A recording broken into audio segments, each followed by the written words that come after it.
Om Nicho Nichanam Chetanas Chetananam Eko Bahunam Yo Vidadati Kaman Tamatmastam Yenu Pashanti Diraha Tesham Shanti Shashvati Netaresham Om Shanti Shanti Shanti. That one, the eternal among non-eternal things, the intelligence of the most intelligent ones, who, though ever one, fulfills the desires of the many, that one, the wise ones realize, as dwelling in their own self. To them belong peace, and to none else. Om peace, peace, peace.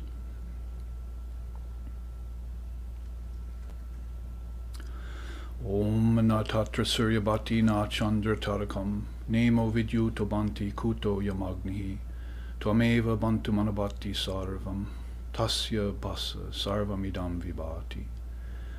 Om shantihi shantihi shantihi. There, within the indivisible self of all living beings, the sun does not shine, nor the moon, nor stars, nor fire, nor lightning, much less this tiny mortal flame. That one light shining, all else shines. By its light all is made radiant.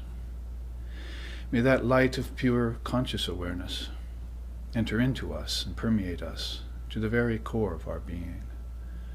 Om peace, peace, peace.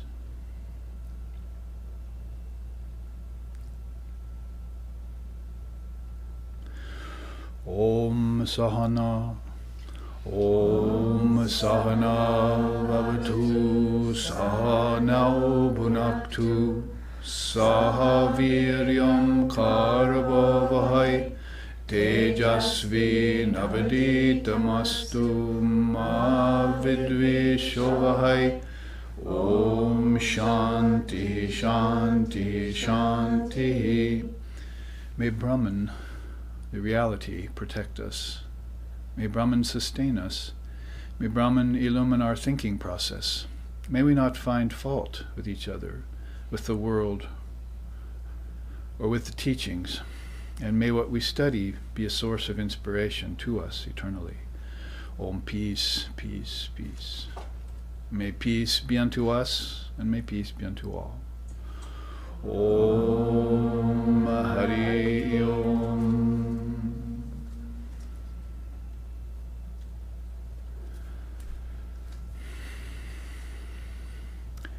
Svagatam, welcome all of you to this august meeting of devotees of the Lord and seekers of the truth, studiers of deep philosophy of India particularly, but really of all religious traditions of the world. We find ourselves here in Portland, Oregon at the SRV Associations on this third weekend. The first weekend being 2 weeks ago when we looked into salient sutras and slokas of the Svetashvatara Upanisad, which we will continue on today. In the 6th chapter, Oregon chapter of SRV Oregon is beginning to finish that great Upanishad, and we'll probably go on to the Taittiriya Upanishad next. And then we also had a retreat in Seattle on Shivaratri, as walking down the street yesterday in the middle of the city, in the middle of Maya, as they say, with all the confusion and hustle and bustle all around, and there was a newspaper in a glass case and it said, Shivaratri worshipped around the world. So the teachings of India find their way everywhere. I was in San Francisco a few months ago during the 150th centenary of Swami Vivekananda's appearance here on the earth. I saw posters of him up in Haight-Ashbury. Probably that hasn't happened since 1890s. Who knows when he was first here, but that underground river of Vedanta that is so subtle, that is the life breath of India, into which Brahma, Vishnu, and Shiva have poured their life essence, which has fortified by the meditations and contemplations of the avatars. We want to share that nectar with everyone. And so that's Vedanta Amrita, or Satyamrita. That name Amrit breaks down to nectar, but Rita in it breaks down to one of the most ancient names in any language for truth, Rita. Lovely Rita, we call her. And we want to pursue her and find her as Divine Mother in all traditions. She's that underlying power that Sri Ramakrishna worshipped. Sri Ramakrishna being the R in our SRV, which spells serve, and which indicates Sharda, his great divine wife and spiritual consort, and Swami Vivekananda, the great harbinger of Vedanta we were just speaking of. You bring those all together, you have a trinity of great power in this day and age, whose advent, as is the advent with any great souls, takes a while to unwrap when people even find out about it. And then finally it begins to burst upon the territories of human consciousness and awaken it. And, that's one of my great delights in this life, is to, as a few weeks ago, got an email that said, I've awakened to Sri Ramakrishna. I finally know a little bit about who he is and what you were talking about all these years. So sometimes it takes a long time to see through the exteriors of things. People judge the book by the cover, or they think maybe there's such a thing as a foreign religion, but there isn't. All religion is indigenous to your soul. You'll find that saying on a t-shirt pretty soon, by the way, and probably on a bumper sticker as you drive along the road. All religion is indigenous to your soul. See, there's only one religion, it has a capital R, and others are rather masquerading as true religion when they're only in a conventional state, or when they're in a decrepit state, as every religion goes through over time. That's what the image on our wall here says. From age to age, I embody myself forth to destroy the old Dharma and resurrect the best of the old Dharma and make it into a new dispensation. That's how Sri Ramakrishna put it in the 1890s. That's how it was put in the 1800s. This is a new dispensation. And then it begins to reach into people's hearts in all countries. If my teacher hadn't have appeared here in Portland, Oregon in the 1940s, then we wouldn't be sitting here. And if Swami Vivekananda hadn't appeared in 1893 at the Chicago Parliament of Religions, then we wouldn't be sitting here. And if the great divine couple of Ramakrishna and Sharda, who are an emanation and a re-manifestation of Sita and Ram, and Radha and Krishna, and other great couples of the past, Jesus and Mary, if you will, and Fatima and Muhammad, all great couples that appear in different religious traditions, then we wouldn't be so rich in the knowledge of the Dharma. The Dharma is what we've been studying here in SRV for 20 years, very pointedly, very concentratedly, as that's what Vivekananda said. He said you must gather together a group and then study very deeply in the scriptures and have copies of the Upanishads and other scriptures sent over from India with good English translations, which we find are there, particularly because of the Ramakrishna order and the efforts of the Shankara order and other great orders of India, and find that we can look into these 5,000 to 10,000 year old scriptures like the Rig Veda and the Upanishads that came out of it, as if it was just yesterday, as if these rishis are still here amongst us. And if you talk to the non-dualists, the Advaitas, they'll say, yes, they are still here amongst us. We are them, they are us. There's only one soul. Which is why we just chanted, Na Tatra Suryabhati, Na Chandra Tarakam, Surya, sun, Chandra, moon. Inside of yourself, there's no sun or moon. There's no fire, there's no stars, there's no lightning like you see out there. There's just this great light called Atman or Paramatman or Om or other assignments and appellations you can give to it. And it's indivisible. So everything that's external and everything that's internal, you have to take those and render them into one indivisible state. You have to bring what has been separated, apparently so, what has been scattered, like, say, the thoughts of the mind, or the various planets in space, or any of the various objects that you see, and you must bring them all back into an indivisible state and trace them to their source. We've been calling that dissolving the mind stream lately, because out of the mind all of these things come, and then mind will be the matrix or the medium to which they return, just like they do when you wake, dream, and sleep. You transcend the mind's thinking process when you go to sleep. So, into deep sleep, that is, not dreaming. Dreaming, you're still using mind. So, when we say there inside of you there's no sun, moon, lightning, and stars, that is, when you go in there you'll find the great light that gives the sun its ability to shine. There's actually a beautiful song about that in India. So it gives the sun and the moon their ability to shine. In fact, when the sun and moon, you see them in the same sky. That's bhakti and devotion and jnana, wisdom, in the same sky. Then you're to think that the moon shines by borrowed light, see, from the sun. And then when you see the sun and moon together, you're to think even the sun borrows its light from the Atman, from the one light. Jyoti, they call it in India. Svayam Jyoti, it's a light that's self-effulgent.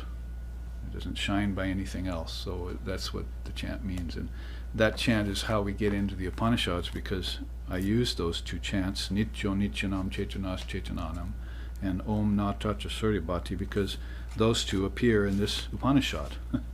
And they're actually, specifically, if you want to look into them, chapter 6, slokas 13 and 14. So that's where we left off last time. We had been coursing through the earlier chapters, slokas of chapter 6, and we came upon that.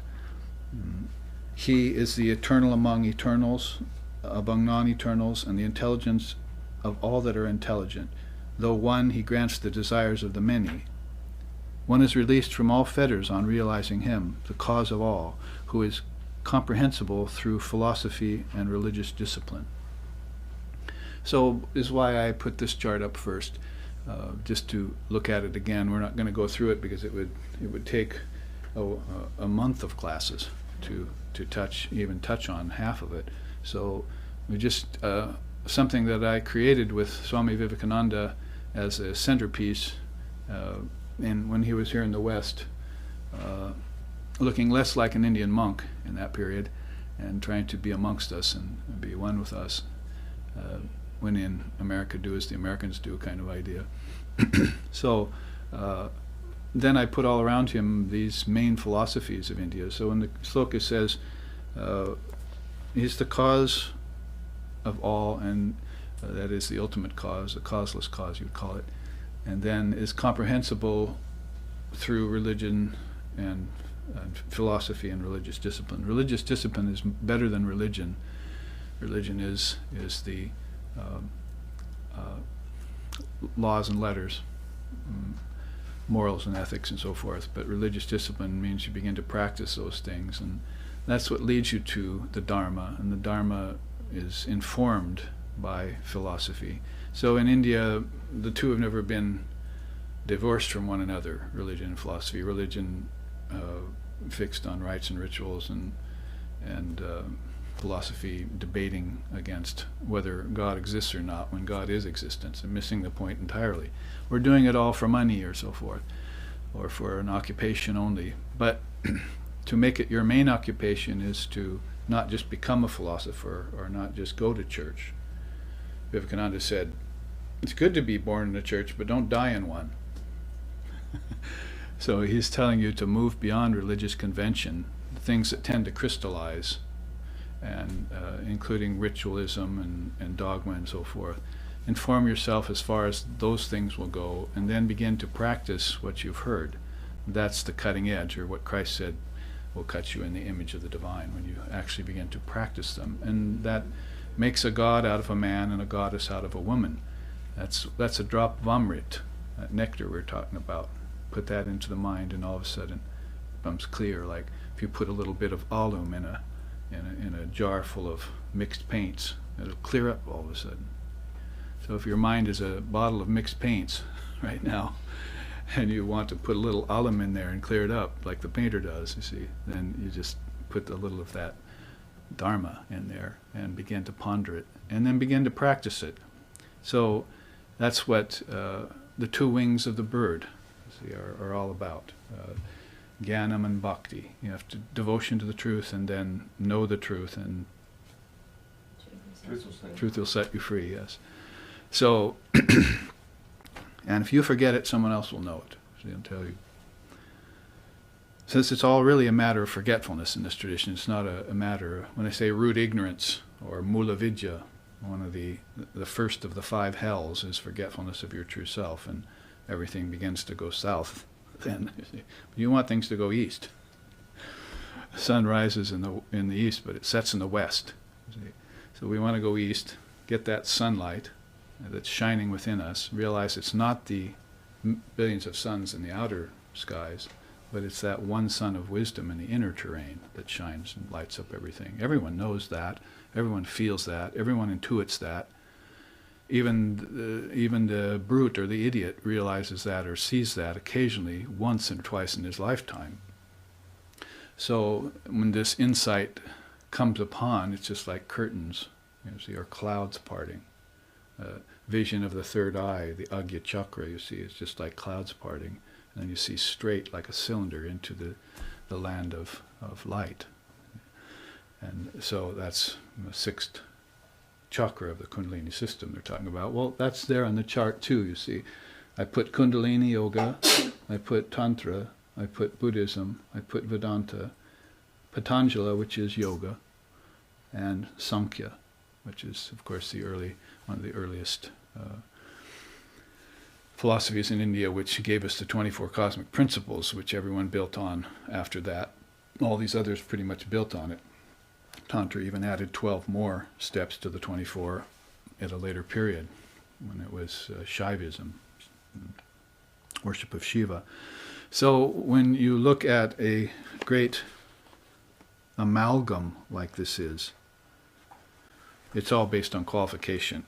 That is, the sadhana shastras, the scriptures say, the competency of the spiritually initiated aspirant is crucial for the determination of its true significance. It is termed adhikara vichara, qualification of the aspirant according to capacity, leading to merit. The sages and seers deem it essential for Vaidika and Tantrika discipline and studies. Basically, Vaidika, Vedanta, which is there, and Tantrika studies are rather like the two rivers that have been flowing through India from time out of mind. They're having discussions, I would say, rather than debates, discussions about which was earlier. And now people are beginning to think maybe Tantra was earlier. Along the Indus River, the Indus River, you see, they began to worship Shiva and Shakti, the male and female principle, and then had established by carbon dating some of the murtis, some of the images that have been dug up there, like Pashupati Shiva and Divine Mother, are very, very ancient. And then most likely those people were already there and worshipping Tantra style, worshipping God with form, when the Vedic incursion, the Aryan incursion, swept in and began to absorb and contribute to all of that knowledge. So then all of a sudden you had this beautiful amalgam again, this hybrid of deep-seated ritual and worship, the deification of forms, not just their usage for pleasure, but the deification of a form, and based on knowing where it came from, basically from the mind. It didn't come from nature. Nature can't do things alone. Nature is in the mind, and then the mind projects nature. That's why you can see, taste, touch, hear, and smell in a dream. Those are subtle senses. You have gross senses out here, but they shut off, and then you all of a sudden are taking the same things you have in the waking state and taking them into a subtle state, and you're playing with them there, you see. If you were to trace your subtle senses back, then you would find the mind. All that's connected to the mind. Same with the elements. Elements are gross, and then tonight you fly in air, in dream air, and you warm your hands over dream fire, and walk on dream water, if you have a Christ complex. So all of those subtle elements are inside of you. See, it's and where do they connect to? Where else but intelligence, or thought, or mind? So Holy Mother, my teacher used to say, all of this is just thought concretized. All objects are just matter made solid. Thought made solid. See, they're all intelligent particles. You look at them from the outside, they're an appearance. You look at it on the inside, they're atomic particles. But you look at them from the standpoint of oneness, they're intelligent particles. So there's three levels to everything. 3 worlds, 3 matras of the word Om. 3 states of waking, dreaming, and deep sleep. There's so many threes that can be explored, but people are just pretty much looking at the surface only. My waking state is real. This world is real. See, I never get deeper than that. So that's what they mean by turning you away from the study of external suns and external moons and external fire and external lightning only, and beginning to help you trace everything to a subtler cause and effect, and then that effect becomes the effect, that cause becomes the effect of another cause, and so forth, and you march back inside until you find the truth. And that's causeless. And it's what it's being read here. So all the different darshanas of India had ways of saying that. Darshana means to clearly see. And even if we don't study this chart, it does tell us that we need to qualify ourselves in order to understand these deeper principles. So if we even took one of each of these, for instance, Vedanta, they want you to study Panchakosha. That's 5 layers. So first your body is the outer layer, and then your energy is in next inner layer. That's actually where your ancestors are. And then there's the mind layer, and there's the intelligence layer, and then there's the spirit, so your soul. They call Purusha or Atman. Or you could say ego, the ego, and then leading to the Atmamaya Kosha, 6th Kosha, which is a beautiful teaching in Vedanta. Basically, these 5 sheaths are all coverings over your true self, and you have to strip them away one at a time. And if you do this in Vedantic fashion, then you find that gift that these 5 sheaths are covering. 5 sheaths, 5 koshas, they call them. Sometimes they call them upadis. So if Vedanta wants you to qualify yourself, it'll first give you that teaching. And you hear it in other forms, in a more diluted form. You're not the body, or you're not the mind, you're not its thoughts, and all those kinds of teachings. It's been put into English. But if you want to study it from the tradition, then you come to know what each of those sheaths consists of. The body is 5 gross senses and 5 gross elements. Basically, those are 10 of the 24 cosmic principles that you learned here. See? So you can take them all and study them deeper and cross-check them with each other, cross-compare them, and you'll find out that, yes, the seers are talking about the same thing in little different periods of time that were suitable to the capacity of the people. So if you went to yoga, of course, you'd probably want to take those same 5 sheaths and begin meditating on them. That's called alambanic quintuplication. Alambanas are objects for meditation. So if you look at an object and you say, that's for my use, that's for my pleasure, that's for my ownership, that's for my wealth, then you're missing the point. You should look at every object as a symbol for divine reality. And this is how eventually you're going to get to that very high samadhi or nirvana, which tells you all is Brahman. See, all is God. Along the way, you have to say none of this is God. See, because God can't be a form. impossible to bring God into form. It's one of the great rules of thumb, non-dual philosophy. So then how do I tackle this? You see, all of this is God, but yet it's not a form. That kind of Zen koan, or kind of, duality brought together upon each other causes sparks, causes pratibha, which is what happens when you bring intelligence into the picture. We'll look at that in accordance with one of the next slokas. So pratibha is flint-like intelligence. So when you start meditating on dichotomies like good and bad, or pleasure and pain, or life and death, or higher than that, bondage and liberation, or form and formlessness, see, then you have the materials and the grounds for splitting the curtain of Maya. You don't just split the atom and release the power for violence. You split the atom curtain of Maya and cause an implosion of insight. See? And that illumines the mind. And then you'll find those connections that can prove to you that all of the suns have come out of you. They're all thoughts. They're all intelligence. Moons have come out of you. Planets have come out of you. Families have come out of you. Nations have come out of you. And that you has to be capitalized. See? There's only one you. That's all of you.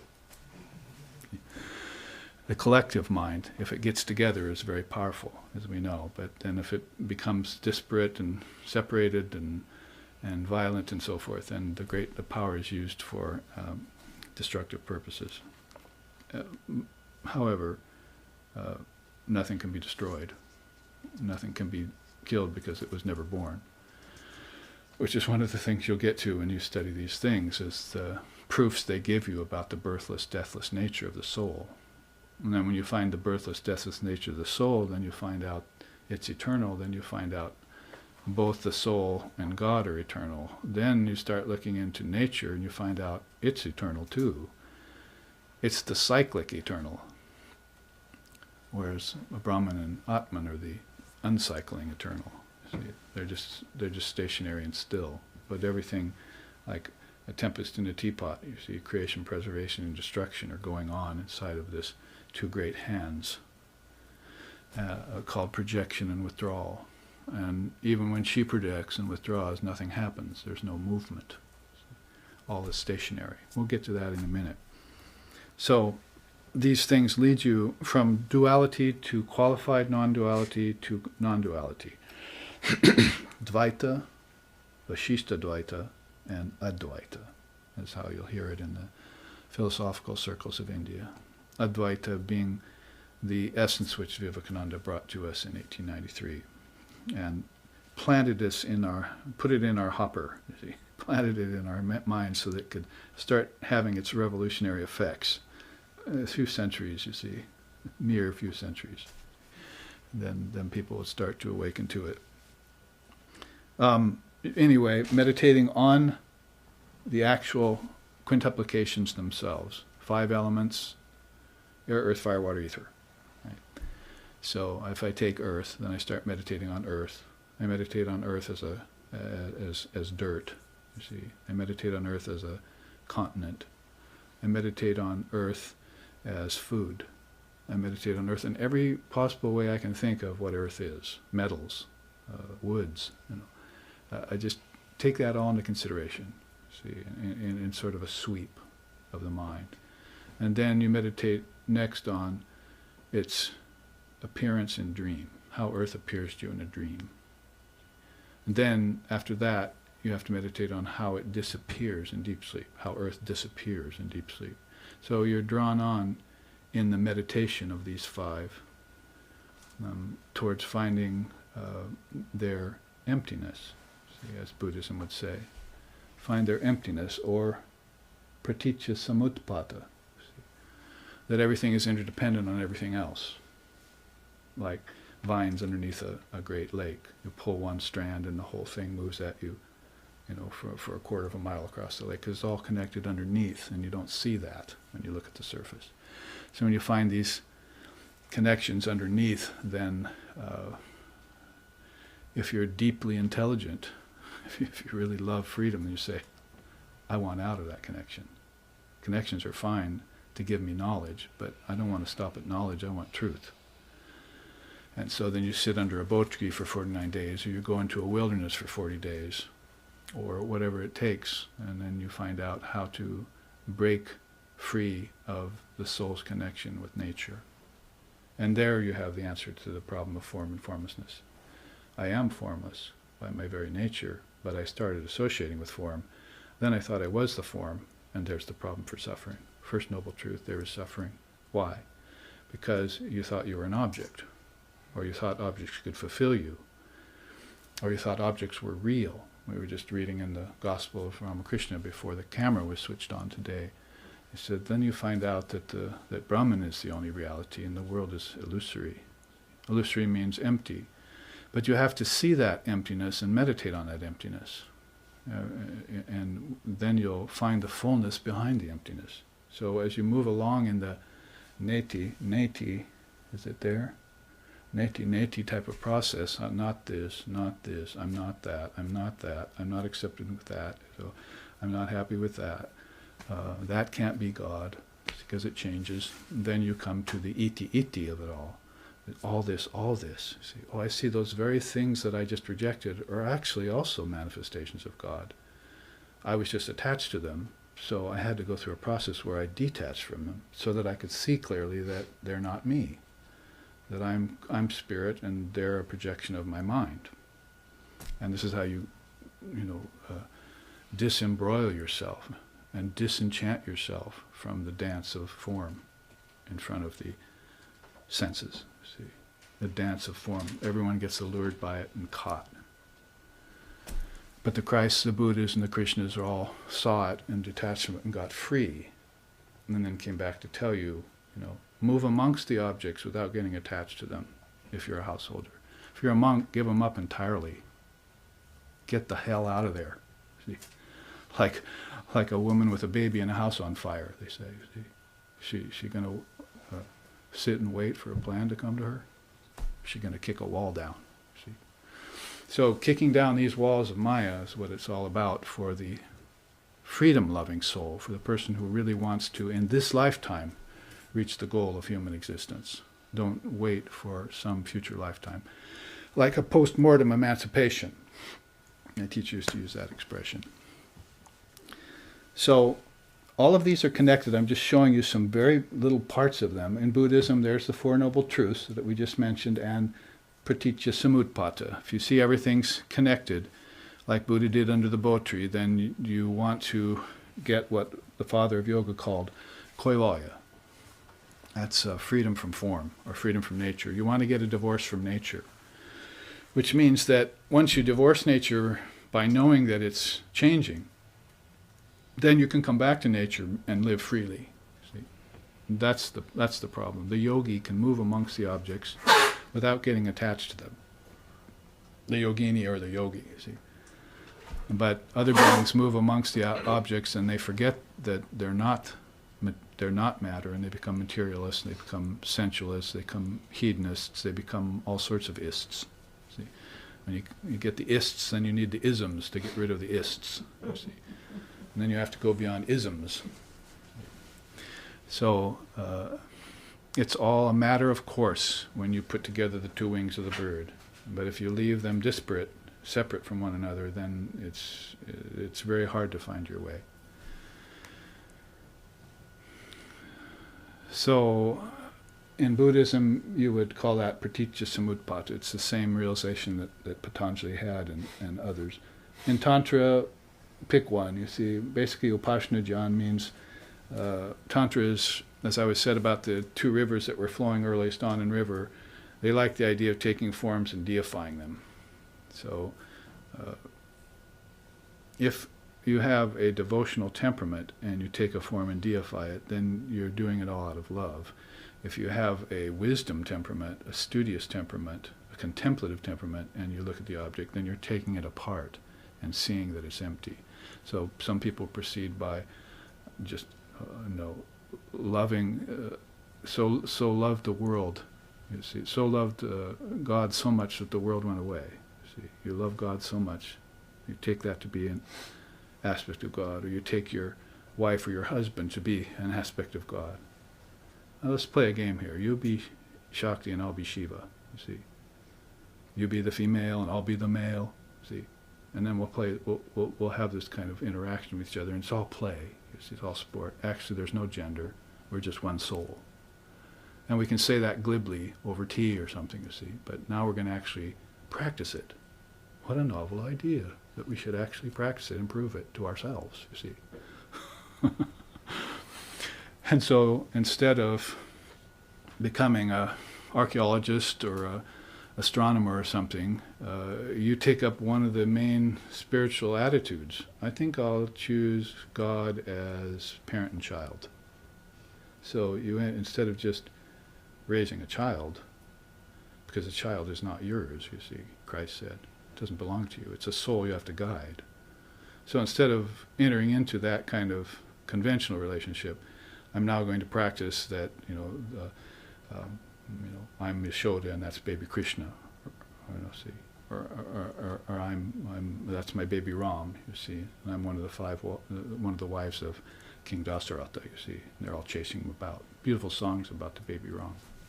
So you enter into an actually divine relationship, divinized. The object has become divinized, and this is your mental asana. See? Mental asanas are much more powerful and beneficial than physical asanas.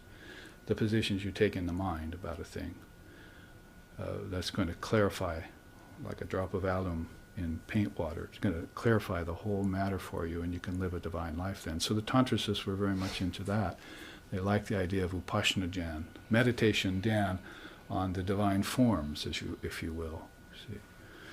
Whereas in Vedanta, you're pretty much going, word isn't up there, I don't think, but you're going along the way of tattva dhyan, the wisdom principles, like Lord Kapila, the cosmic principles, you see. You would have proceeded by noting everything in the universe, putting it into convenient packages to meditate on, and noticing all of a sudden that they're all fives.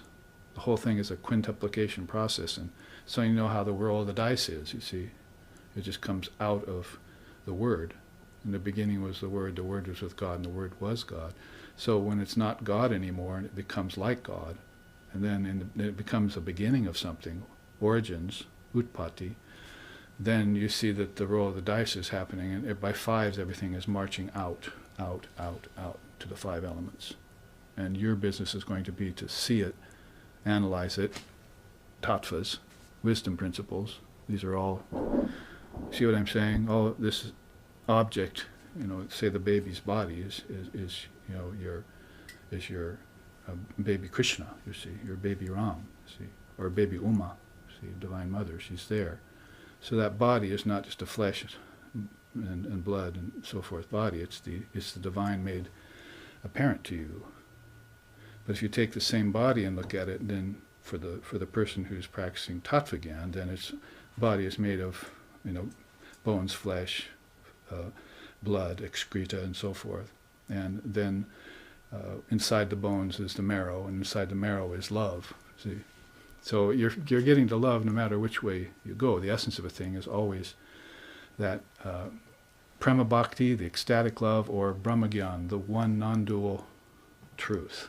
See, the two become one thing, but you're proceeding along slightly different trajectories toward that realization, depending on your temperament, as this quote said.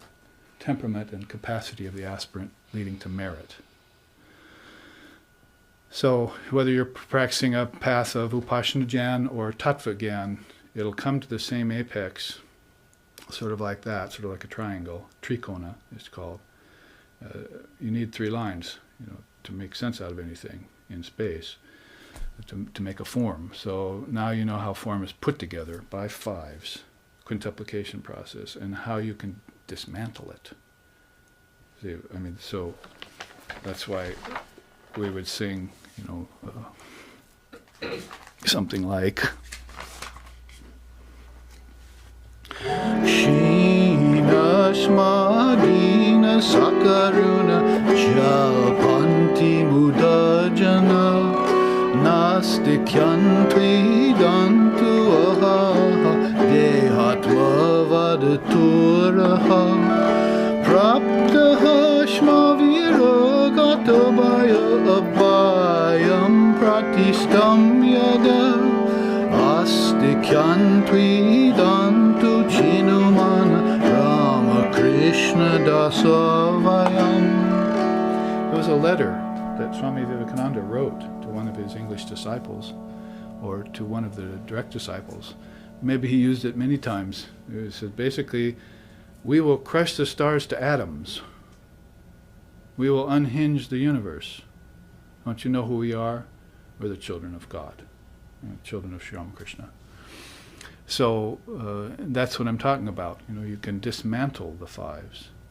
And yoga wants you to do it by meditating on one at a time. Earth, then water, then fire, then air, then ether. Connect them to taste, smell, sight, hearing, and feeling and hearing, right?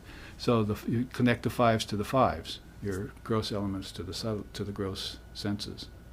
And you can do the same in dream. Connect those 10 to the 10 that are in your dream as subtle senses and subtle objects. See? Then you have 20. So it's not so hard to. People say, "Oh, I don't want to do the Samkhya practice." You see, that's too many things to memorize. You just think of it in fives and think of it as things you already know. See? I mean, not just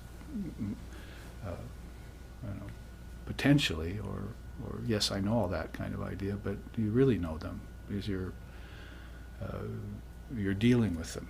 You see, and when you produced a form, before you got into the fetus, you produced your form. The mind produces bodies, and nature just contributes the elements. See, nature can't do it itself. There has to be some intelligence there.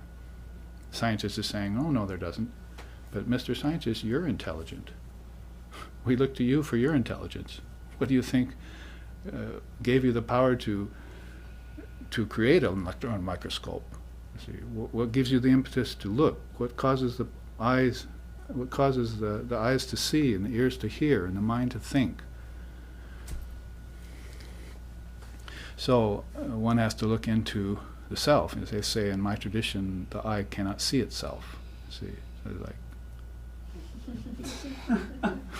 the eye cannot see itself. You see, to get a mirror, you see, oh, I do have eyes, you see, and then think, well, they say I have a single eye too.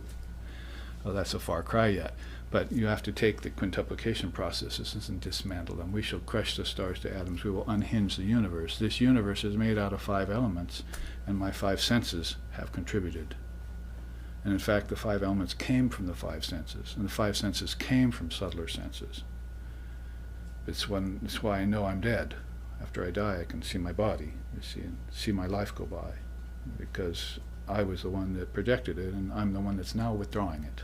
See, we know that there's a soul because it's been there at all births and all deaths that have been taken. It's been the witness of all those things, and that's why we feel everything is so familiar when you meet a soul that you love or hate in the past. You see, any karma you've had with beings is just. Is that just chance or serendipitousness or something? See, luck. I was in a restaurant yesterday and there was like bunnies all over the place, you see. Lucky bunnies and cats. See? That culture thinks of such things in terms of luck, you see. So it's not luck and it's not serendipity. It's karma. And those connections can be seen and then they can be broken, which is what Buddha did under the Bo tree. Didn't want to go back with his ancestors. And Buddha was the son of a king, you see. So, just like Ram was the son of a king and left it flat out. I renounce this. Does it sound familiar? As Ramakrishna reading, I renounce this. So I've been here before and I've done that, and time for me to see beyond the play of Maya. Crush the stars to atoms and unhinge the universe. See? So that's how Vivekananda, if you got a letter from him, you'd open it up and say, "Dear Jane, see, we will crush the stars to atoms, we will unhinge the universe. Drink the essence of immortality, renounce the attachment to the world, forsake this self-serving spirit which is the mother of all dissension." This isn't beating around the bush here, you see. A unique soul came into your life. So, sort of off of then those two slokas which we chanted at the beginning of class, which appear as slokas 13 and 14 in the Svetashvatara Upanisad 6th chapter, then some little information about qualification, about the cause of all, who is comprehensible through philosophy and religious discipline. Te Dhyan Yoga Nugata Apashan Devatma Shaktim Svagunayar Nagudam. Remember the earlier slokas?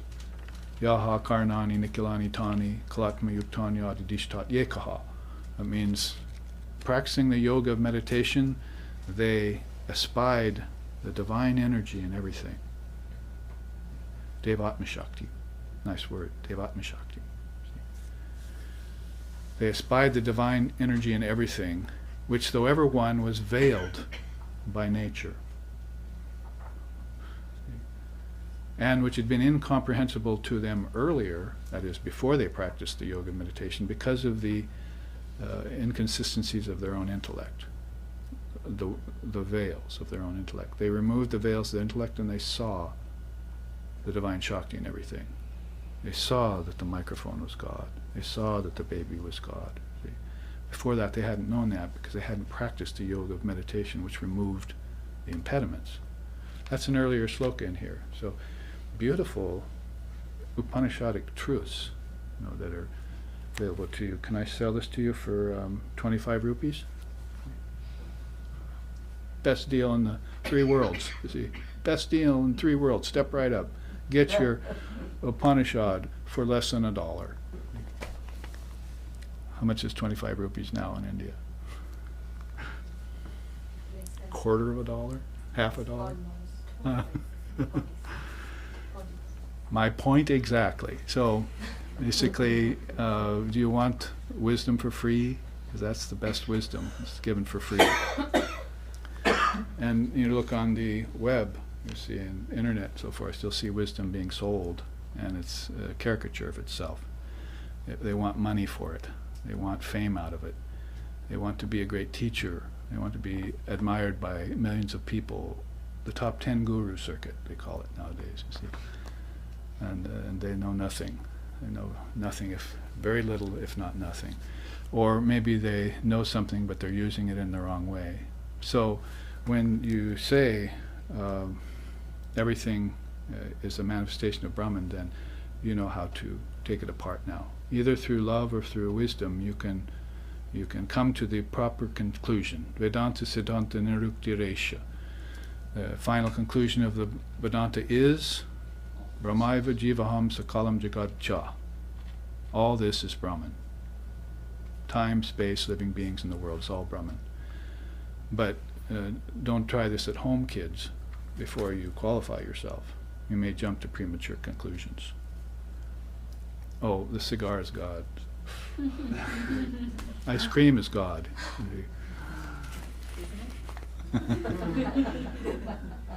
My child is God. You're mine. You'll do what I say. You'll become a doctor or a lawyer just like I was.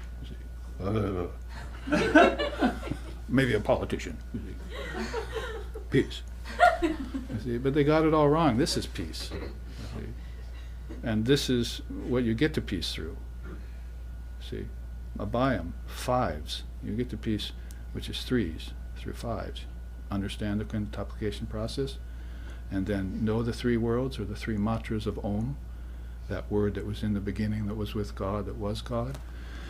Connect them to your waking, dreaming, and deep sleep state, and be free. That is, take the external and the internal, render them into the final 3rd state, and be free. And that's peace. Peace, man. Peace outside, peace inside, peace beyond. See, 3 kinds of peace. Shanti, Shanti, Shanti. They've been saying it for millennia. So, this 13th sloka, so beautiful. Nityo Nityanam Chetanas Chetananam.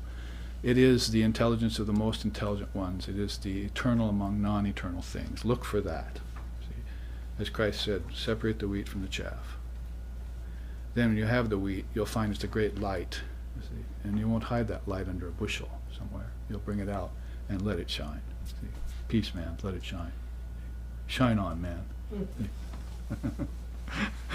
I was never a hippie. I was a long-hair musician, so I looked like a hippie, but I was never quite one of them. But we all remember them. And then Sloka 14, the sun does not shine there.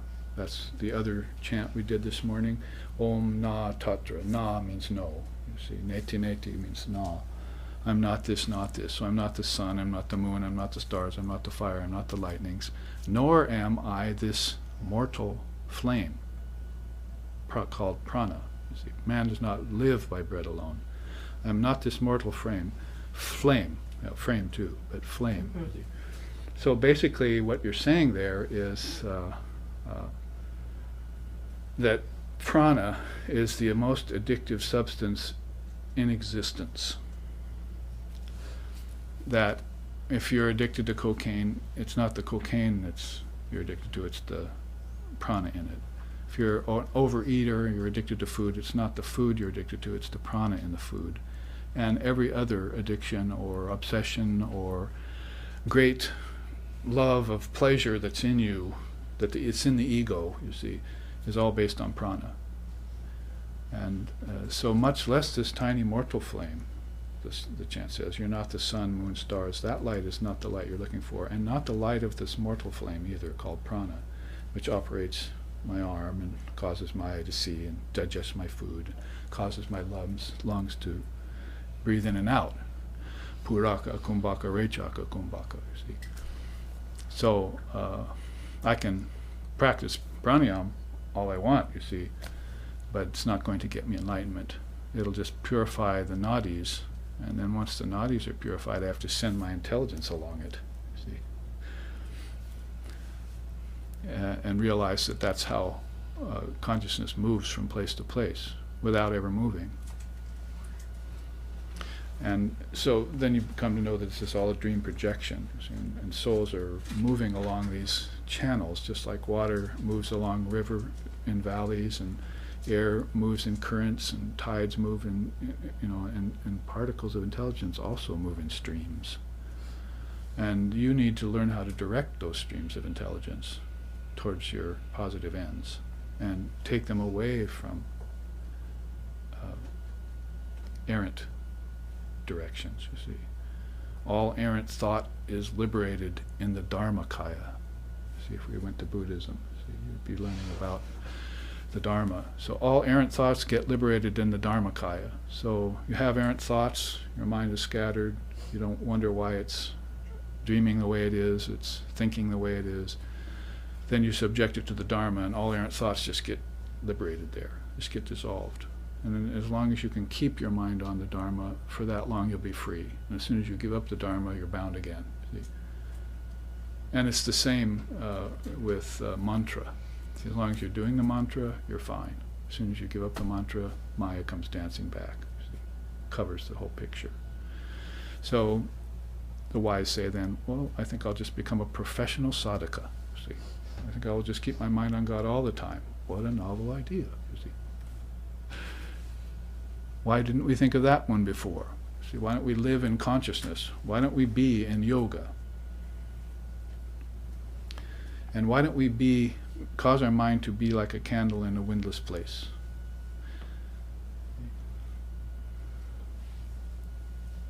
Yato dipa nivatasto ningati sopamashmita, right?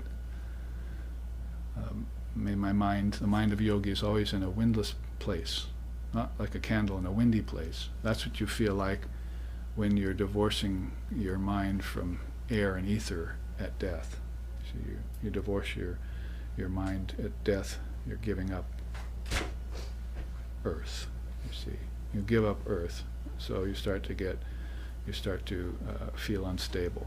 So you give up water next, and your tongue dries up. You give up fire next, and your eyes begin to burn. These are signs of death, you see, soul leaving the body. The mind soul leaving the body, because the real soul doesn't go anywhere. It just stands and witnesses, you see. Threes again, right? the soul, that is identified with solidity, and the soul that is experiencing the passing phases of nature, and then the soul that's witnessing it all and standing back from it, untouched, unscathed, unscarred. So then you give up air, that's what brought me to this. You see, you start giving up air at the time of death, and you feel like, a candle in a windy place. Become unstable, see. And finally you give up ether and you get bliss. And then you go into a conscious death. See. Somebody wrote me and said, oh no, I was standing out here in the garage yesterday looking for something to change my oil. So I was at the gas pump, see. And so I opened the closet, you see, in the garage, and looked for something, to deposit the oil in. Nothing there. So then there was a pile of books there, so I picked the top one up. It was about how to die. See, so I picked it up and started reading through there, and talking about how the body leaves, how the soul leaves the body, and so forth. Right there in the garage.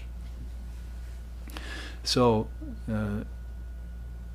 however, to hear about these, to read about these, and to practice these, you see, are three different things. Another kind of triputi.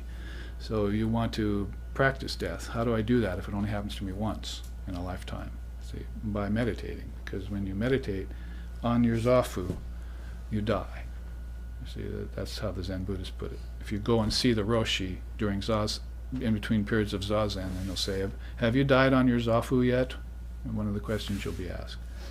So if you meditated, in zazen for 2, 4, 6, 8 hours at a time, then all of a sudden you might see the ego die. You might get beyond that final curtain. The final sheath, right? The final kosha. You will have meditated through the body, through the energy, because man does not live by bread alone. And you have meditated through the mind and through the intellect, and then finally you reach the ego sheath. So that's who I think I am, you see. Sri Krishna said the ego is like an onion, all layers, and you keep peeling it and you find no middle. And it makes you cry as you do it, you see. So as the ego diminishes like that, then you're going to find this connection with bliss, with your true nature. Find out. You'll find out, as I used to say. And what did I used to say? In order to know who you are, you have to know what you're not. Which means you're going to have to look through 24 cosmic principles, or you're going to have to meditate on all the alambanas, or you're going to have to take apart the 5 koshas, or you're going to have to look into the noble truths and see how to disconnect from nature, and so forth and so on. You have to use mantra, or you have to awaken your chakras, your spiritual centers. And all of those things are given to you by Mother India, the mother of all religions, in this marvelous sweep of religion and philosophy, which have been there from time out of mind, but even in chronological or historical record are some 5,000 to 10,000 years old. And they've always been available to you, and always will be available to you by the grace of the seers. Brought to you by the seers of India. See. My teacher used to say that. He says, you're all so engrossed in television, but what about God vision?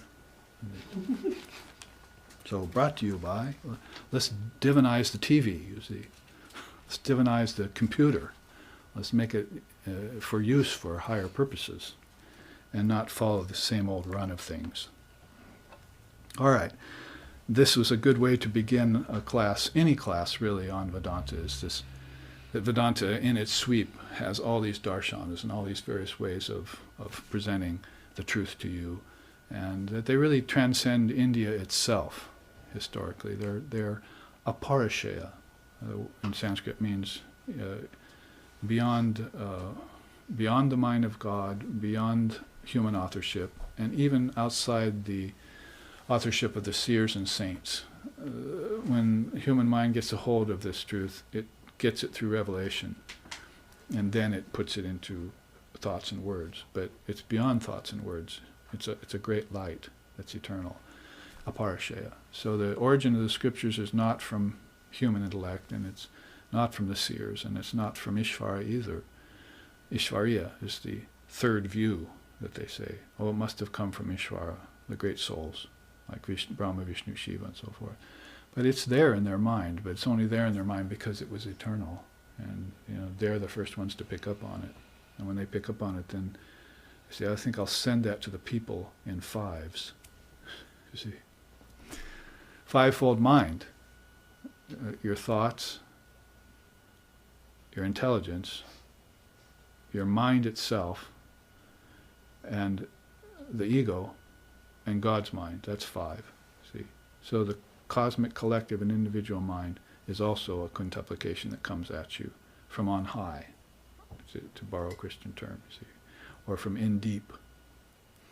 And that rolls out, see, and manifests itself by degrees. And when out of the word, you see, and Sri Ramakrishna said, when I first saw the word, I saw that all worlds were coming out of it and then dissolving back into it, and no time was passing. So we think in terms of time, 4,320,000,000 years, or 4 yugas into a Mahayuga, into a Manvantara or something. We're thinking, or a 7-day creation theory, whatever it is, we're looking in terms of linear time, but we don't know that all of time is just dancing on top of this eternal moment. See? And that eternal moment is what you experience, called samadhi, nirvana, satori, beatific vision, however you want to say it in different traditions. When you get to there, you cut space away, you cut time down, and all there is just reality. And that's an indescribable moment. See? They asked Ramakrishna what it was like. He said, you're obviously going into this eternal moment. What's it like? He said, well, it's like... And that was it for an hour. See? He just thought about it, and he was in it. See? It's what it does to you. So, the further you go away towards God, the further away you go from the world. The world can't distract you anymore. So back to dying on your pillow, you see, you must practice death every morning when you get up, and every night before you fall asleep, because when you're going into deep sleep, you're really experiencing a kind of death. You don't have an ego anymore. You don't know who you are. You don't have any children anymore. You don't have any money. See, you don't even have a cell phone. God forbid, see, until it wakes you up, see. And then you're back in Maya again in a thrice. So my point exactly, it's all happening in an eternal moment. Waking, dreaming, and deep sleep, birth, life, and death, periods of time, 4 yugas or so forth, they're all happening on an eternal moment, and it's up for you to find that eternal moment and live in it. It's called Advaita Vedanta, non-duality, and it's becoming quite the article to contemplate this day and age. So we have then looked at slokas 14 and 13 and 14, was it? Yes. In terms of this qualification chart. Now let's look on to 15 before our break and take a look at, or actually, a good thing to go back to one of our retreat charts. Those of you who were not at the retreat can enjoy it and benefit from it, but the live streaming audience hasn't seen it yet. Now, there's probably a few people in this room who have it memorized, like Ishara there, right? You got it memorized. What are the 5 eternal and essential facts of Indian, non-dual Indian philosophy? I just put this together about 8 or 9 days ago, and ran out to Kinko's and tried to print it out, and their machine wasn't working, so I ran across the city to another Kinko's, and Maya was putting me through all my paces, you see, but basically was able to take it to retreat and show it to people, because it's another quintuplication that, although it's not really a part of the traditional tattvas, quintuplications, is a quintuplication at a very high level worth considering. So there you see it, and the quote that is pertinent to it that already has a typo in it, 2 periods. The devil's in the details, you see. In the process of neutralizing karmas and samskaras, the recognition of the distinction between soul and the mind-matter conglomerate occurs, cited as the difference between Purusha and Prakriti in Sankhya. Purusha and Prakriti. It's one of those things in Sankhya that you wanted to meditate on. This key insight is not meant to be left in the atmosphere of duality, but rather to be taught in the light of Advaitic practice and realization. So you want to take up these apparently dualistic and qualified dualistic teachings in the light of Advaita, because they're all pointing towards oneness. So easy to put them into your Smriti. Ya Devi Sarva Bhuteshu Smriti Rupena Samstita, right? Ya Devi Sarva Bhuteshu Smriti Rupena Samstita Namastasyai Namastasyai Namastasyai Namo Namaha. Ya Devi Namo Namaha. Ya Devi Namo Namaha. Ya Devi Namo Namaha. Ya Devi Namo Namaha.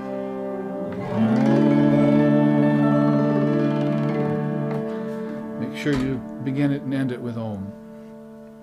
So, Smriti Rupena Samstita, what's it mean? It means Divine Mother exists in the heart and minds of all beings as memory. Not just memory from a photo album, you see. Pictures of egos that pass and disappear from your mind. But divine memory, who I am, who I was in the previous lifetime, the enlightening experiences I had, the conscious deaths I had, the conscious rebirths I took, 14 times in the case of Dalai Lama. How many conscious rebirths can I manage? See? Or how many more births in the womb of matter can I bear, if you want to put it in Kamalakanta's way of saying. How many more births in the womb of matter can I bear? I must waken up in this lifetime. Now that I've found a teacher who can give me the truth and a path worthy of following, which I've prayed for and searched for in many lifetimes, and now here it is upon me, and I'm not going to take the time to realize it. And realize how easy it is to fall back into lack of memory. Asmriti. So Smriti Rupena Samstita. Rupena, the form. She's the very form of our memory, of our divine memory. And she exists in our hearts and minds eternally as that memory. Memory of her, for instance. Even to remember Divine Mother is very, very rare. Did Christendom do it? It was all Father, Father, Father, right? And they didn't explain the Father. They only explained the Son. And they turned the Son into a doormat instead of a doorway. See? They turned him into a savior instead of an exemplar. That is conventional Christianity. Of course, there are those Christians who have the non-dual eye, because Christ was one of the ones to say that. If thine eye be single, you shall know the truth. So, anyway, the conventional side of any religion is going to cover the truth and distort the truth. Avarana Shakti, Vikshepa Shakti, covering and distortion. But where is it in your religion that's the revelatory power? Prakasha Shakti, show me that. And then, when you show me that, you'll show me the true Christ. You'll show me the true Buddha. You'll show me the true Krishna.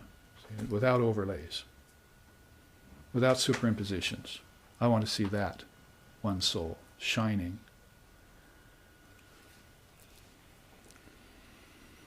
In its original form. No masquerades, no coverings, no wooden nickels. See? So, Ya Devi Sarvuteshu Smriti Rupena Samsita, we remember. And so this is a matter of remembering these 5 eternal and essential facts that all souls know, but may have forgotten. So the first one is the Atman, which is soul with a capital S. Remember up here it says, the recognition of the distinction between the soul and the mind-matter conglomerate. So you're talking about Purusha and Prakriti. Purusha and Prakriti. Purusha is the sentient soul. Prakriti is the insentient matter. You see, energy, matter. So that soul which is eternal is different from and ever free of nature. First thing to take stock of. You are not a form, you are not matter, or any of the things in matter. You are that eternal Atman. Second, all of nature has come out of the soul. As it does, no change takes place in the soul. You cannot add one iota to Brahman, Almighty Father, Allah. See? And nor can you take one iota away from it. Hundreds and thousands of beings can die and be born, and Brahman stays the same. If you know that, you're free for all time. So know first the soul is eternal, immovable, transcendent of time, space, and causality, and then when you turn and look at nature, know that all of that has come out of your mind. In the beginning was the Word. See, it all came out of the Word, and the cosmic mind is the Word, basically. That's when the Word was with God, but when the Word was God, everything went away. See, that's oneness. But when it was with God, Christ said, that's when you saw nature. You saw this apparent distinction between the soul and nature, and you had to deal with it somehow. See, deal with your births in nature, how you took them on, how you chose your parents, how you chose your country, how you chose your work, how you developed karmas, how you had to die with karmas, how you had to be reborn to neutralize those karmas, how you had to live one single free lifetime in order to get out like Buddha did. See, so that you could come back and help every other soul that's still lingering there in the illusion of finitude. You're not saving them from suffering. You can't. Suffering wakes them up. You're not saving them because they're already free. See, they just don't know it. You're just awakening them from a dream of finitude. They're brooding like a mother chick on her eggs. You see, they're brooding on matter. Now, wake them up. Why are you looking at finite things? Look inside at your true self. Go within. You are the source of all those things. By brooding on them, you become them. See, you think you are those things. Now just wake up and see that they've come out of you. So that's the second law there. Know that all of nature has come out of the soul, not out of God, but out of Om in the mind. You see, God doesn't give birth to anything. God is not a creator. Leave God pure and perfect. Can't touch this, you see. Can't touch this. That's untouchable. So don't try. See, just leave it as the pure and perfect ideal that you raise yourself to. Vivekananda said, two tendencies of human beings. One is to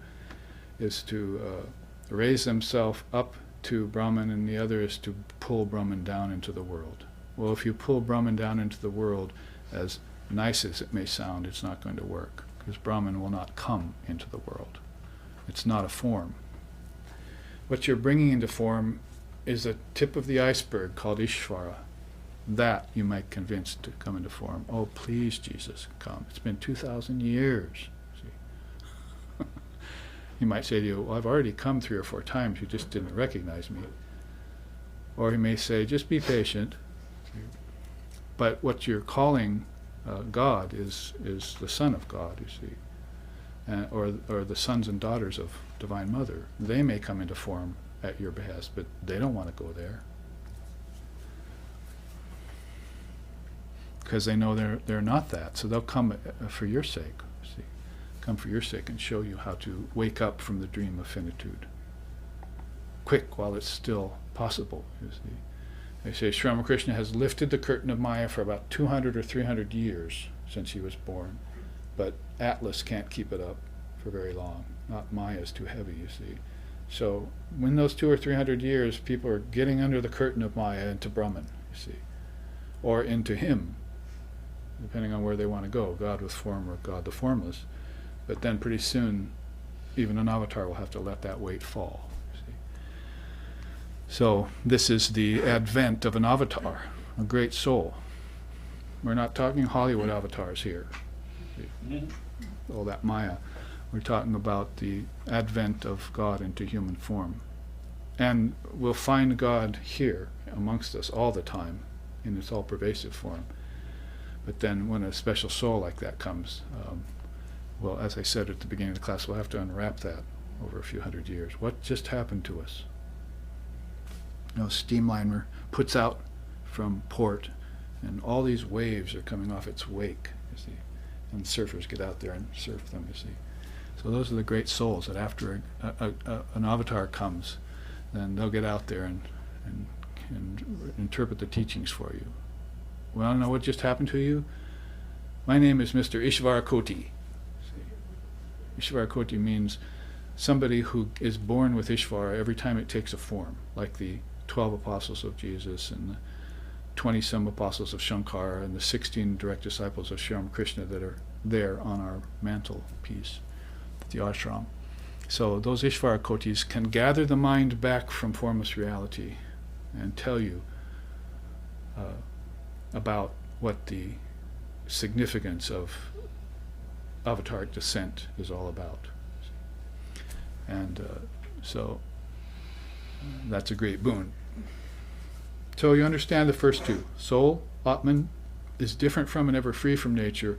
In fact, all nature comes out of it, and as it does, the soul doesn't change. If you want a simple story, if this was the book of nature, and I'm the soul, I pick up the book of nature, I read it from beginning to end, I put it down. That's it. See, all of nature was in me, it came out of me, I refreshed myself as to what it was, I put it down, but I never moved. See? The soul is always reading the book of nature. It's just a matter of whether smriti rupena ya, you see, or asmriti, whether I forget that fact and mix myself up with nature, have to extract myself from it later. See what I mean? Praticca samutpata. I became identified with nature instead of just associating with it. In fact, that's next. I'm giving it away. But if you can identify with nature, if you do identify with nature, then you run the risk of being bound. But if you just associate with it, then you can remain free.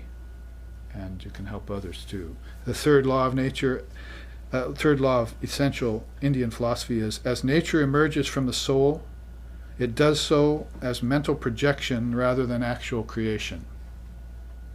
I just intimated that too a few minutes ago, is that God is not a creator, rather the mind is a projector.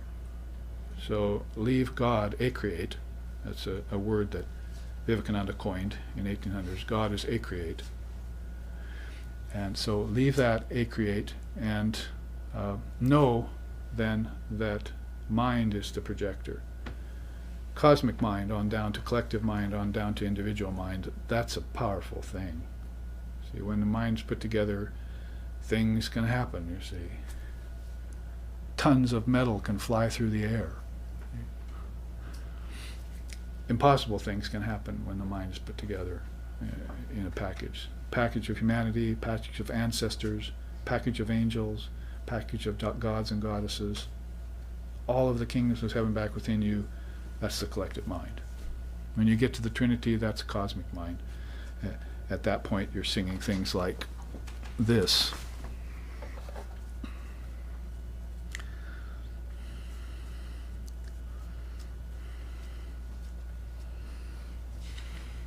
The pertinent slokas are 5 and 8.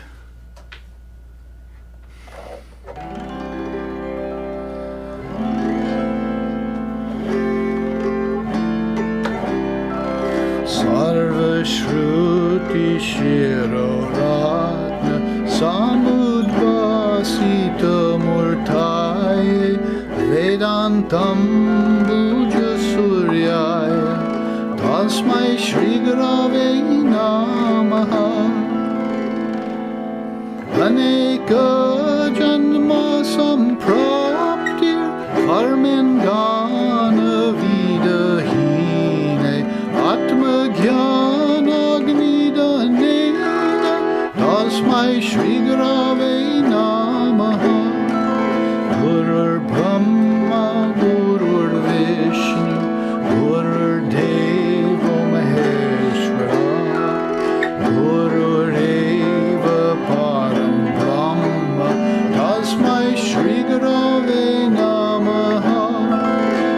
Tasmai Shri Gurave Namaha. That piece is almost famous enough to have crossed border lines. People in the West recognize it when they hear it. Go to India and sing it, they just start rocking and singing it by memory. They know all the verses by memory. Smriti Rupena Ya, Krishnami Tatvyapyas Tajigat, Namastasyaya, Namastasyaya, Namastasyaya. That's in their memory. The Hindus have that in their memory for lifetimes. You think Krishna is ever going to die, or Ram's ever going to die, or Buddha from India is ever going to die? No. Whole cycles can go and end. Manvantaras, Svetashvatara Manvantaras, named after the very author of this Upanishad, can pass. Much more than 4,320,000,000 cycles can pass, but the icebergs in the ocean of consciousness called Krishna, Buddha, and Christ will never melt. All other forms will melt. Those will remain the same. The one remains the same, the many change and pass. Life is a dome of many colored glasses that stains the pure white light of reality. I'm paraphrasing Shelley, but basically the idea is that the one remains the same. It's the many that change and pass. See?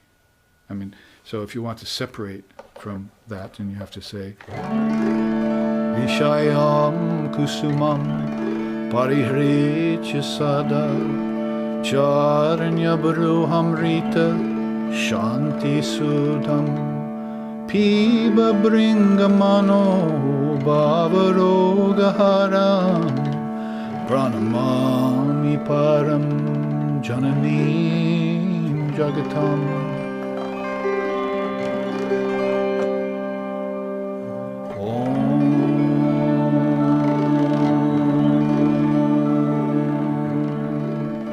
Vishayam kusumam parihritya sada charanya buruhamrita shanti sudam. So basically, oh, my mind be. Renounce my mind be the sense flowers of this earth. Drink instead charanya buru amrita shanti sudam. Amrita, drink instead the nectar of Mother's lotus feet. Enjoy thus, in peace and in mirth. Then, in charm of delusion shalt thou cease to be. One of the Ishvarakotis of Ramakrishna wrote that hymn. You don't think they know how to explain the advent of the avatar? That's how they did it in music, you see. O Divine Mother of Universe, be my salutations ever unto thee. His Swami Abhedananda, his pre-monastic name was Kali. His mother called him Kali, you see. And when he was just a teenager, Sri Ramakrishna took him to Holy Mother and said, here's a good boy, he'll serve you. So he actually got to serve Holy Mother as he grew up. And so he met Holy Mother in his teens. That's an Ishvarakoti. Their whole life is set up, just to be there when the divine play is being enacted. I don't want to talk about it anymore. So, that third law, as nature emerges from the soul, it does so as mental projection. So renounce my mind be. That's kind of where I was going with that. The sense flowers of this earth, fine, been there, done that, you see. We can put flowers on the altar every day. It's a good thing to do. But drink instead the nectar of Mother's lotus feet. So you get to the purpose of why you're offering flowers there on the altar, or if this becomes a ritual, you see. And you're just smelling, tasting, seeing over and over again without any real merit coming out of it. So you want to do those things consciously. And to do them consciously, you're going to have to separate the wheat from the chaff. You can't do any action in restlessness. You can't do any action in laziness, because the karma that comes back from those acts in restlessness and laziness will be restless and lazy. You reap what you sow, right? So do everything in balance. See? And that balance is going to be you knowing the difference between the soul and nature.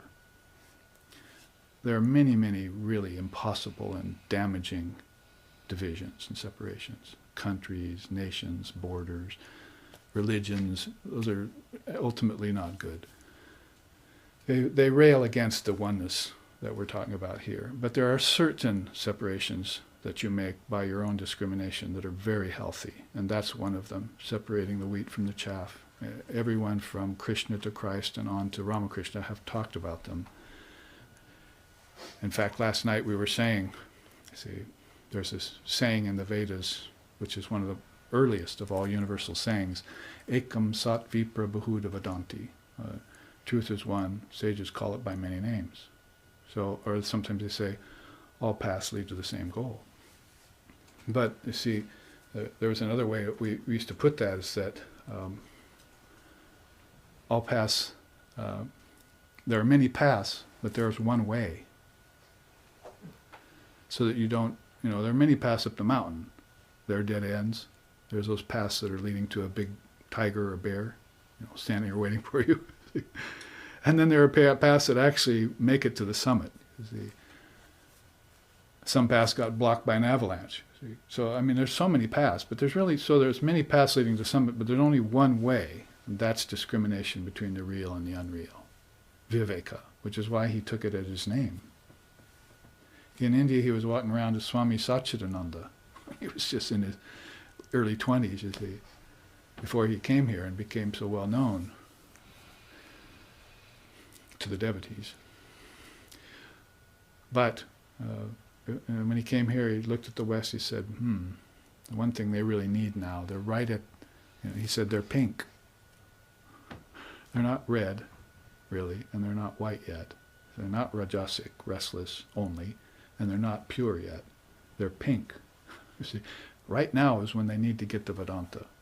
Sun rises in the east, but it must set in the west, so I must bring them to Vedanta. How can I present myself? I'll call myself Swami Vivekananda, you see. The bliss of knowing the distinction between the real and the unreal, between Brahman and Maya, between Purusha and Prakriti, between the sense flowers of this earth and the nectar of divine reality, that I can enjoy in peace and mirth, and then be freed from the charms of delusion, disenchanted from all dreams, and waking up into the reality of Brahman. After our break, we'll look at these other two laws, so let's break here for 10 minutes.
as we pick up where we left off in the second half of our class on the Svetashvatara Upanisad.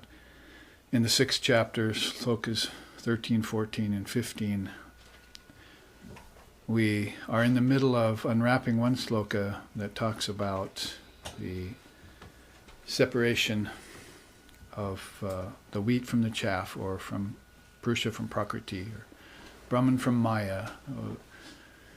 That is that discriminatory process that's so important for us to live a divine life on earth. And as we are coming to understand the import of such discrimination, we apply it to the highest principle. That is, as the teaching said earlier, it's not to be left in the atmosphere of duality and pondered there. Even Einstein said you can't solve problems at the same level that they're created. You have to go to the next higher level and look at your problem. So people are always trying to solve their problems by conventional means and ways, and need to take their consciousness to a different level, which is basically what happens to us all the time when we go from a tamasic cycle, it's slothful, to a restless cycle, it's called rajas, to a sattvic cycle, which is all of a sudden balanced. Those can happen inside of a 1-hour meditation where you'll see all 3 of those gunas, they're called, or modes of nature in your mind. You can see them on earth, and what's in your mind influences what's on earth. It may be a perfectly fine day for most people, and you're in a tamasic mode, and you go out and it's not a fine day for you, but the only difference is in the mind then. So that those natural cycles are occurring to us all the time. And if we can learn to diminish the slothful and restless cycles and increase the sattvic balanced cycle, then you're getting close to union with Brahman, or what they call yoga, true yoga. And as we said, that's a matter of the candle in the windless place. And if you practice that during life and during meditation, then when you give up this body at the time of a so-called death, that is a passing on to other levels of other chambers of the Father's mansion inside of you, then you can do it with equality and grace, and the last impressions in your life were the remembrance of divine things. There's one sloka even in the Upanishads that says, "O mind, remember past deeds, remember past deeds." And it's being said by a monk who's about to pass away from the body. Remember past deeds. So the case of a person who has not controlled their mind or their life force, prana, is that all these devilish things will come up at the end. You see people suffering those and having to pass through them. Even after death, the soul enters a bardo where it has to look at all the actions it did in its previous lifetime, Tibetan Book of the Dead, and has to witness those and say, oh, I really made a muck of things. I have to go back there and do better this time. Best intentions, right? But then these karmas you're carrying along with you make it difficult once you get to earth to follow that inward and upward trajectory. You find yourself, what's the saying nowadays, putting out fires. See? Putting out fires all the time and not getting around to the real purpose why you came here, which was dictated by you, not by God and not by devil. Dictated by you to come here and fulfill that one conscious life that you need to live, so that you can be of help to others. One conscious life means you can take as many conscious births as you want, as say a bodhisattva or a jivan mukta, and then be a benefit to all other beings, whether they know it or not. That is, those beings who are consciously trying to get free, and those beings who are still bound. Whatever the case may be, you'll be able to be of help to them. So a lot of that impinges on this understanding these powerful ways in which the ancient India, Mother India, put it. And they're not going away, and they're coming back more prominent now in this age with the advent of Sri Ramakrishna and the appearance of Divine Mother in the form of Sharda, and Swami Vivekananda bringing the philosophical side of this to us. And he wrote books on Bhakti Yoga too. You see, the Bhakti Yoga path, the devotion. They say he was a Jnani outside and a Bhakta inside, whereas Sri Ramakrishna was the opposite. See, bhakti outside, but a jnani inside. So, but Vivekananda's bhakti inside, is that what you saw with him after he got done with class and he went back to India, got done teaching and went back to India and put on his loincloth and, just wanted to see God and everything and went wandering. But at a certain point then he had to put his great mind on the collective mind of humanity to try and help it through its various karmas, collective karma. And so again, a lot of that just has to do with knowing some certain salient facts of philosophy.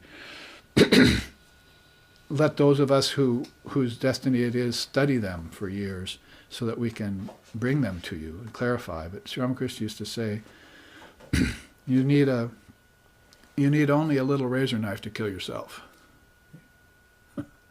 But you need a sword, a shield, a dagger, probably a Uzi to kill others. Kill others' egos, he's saying. Kill your own ego is not that hard. You just practice, you study this, it becomes clear, and you get free. But nobody else knows you're free. Right?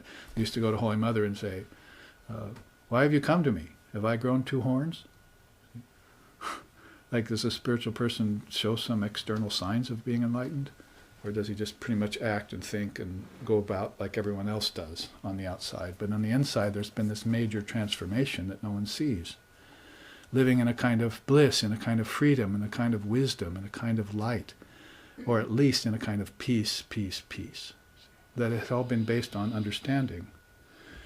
So that's making that distinction between the wheat and the chaff. And when you do, it can all be put in non-dual terms. It's not like I have to separate the world out and study God and world as 2 separate things, because that may be true for some paths and ways, but in the end you're going to have to realize the totality of everything, the homogeneity of consciousness, naturally so, not something that you're bringing together, something that was always that way.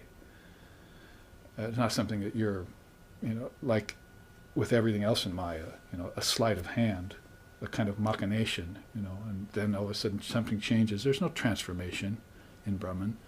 There's no change from young to middle age to old. There's no birth, life, death there, and there's no alchemy going on. That's all your own projection of your own mind. It's one indivisible mass of pure conscious awareness, ever free, never bound. And it always was and always will be. So that's the first law there.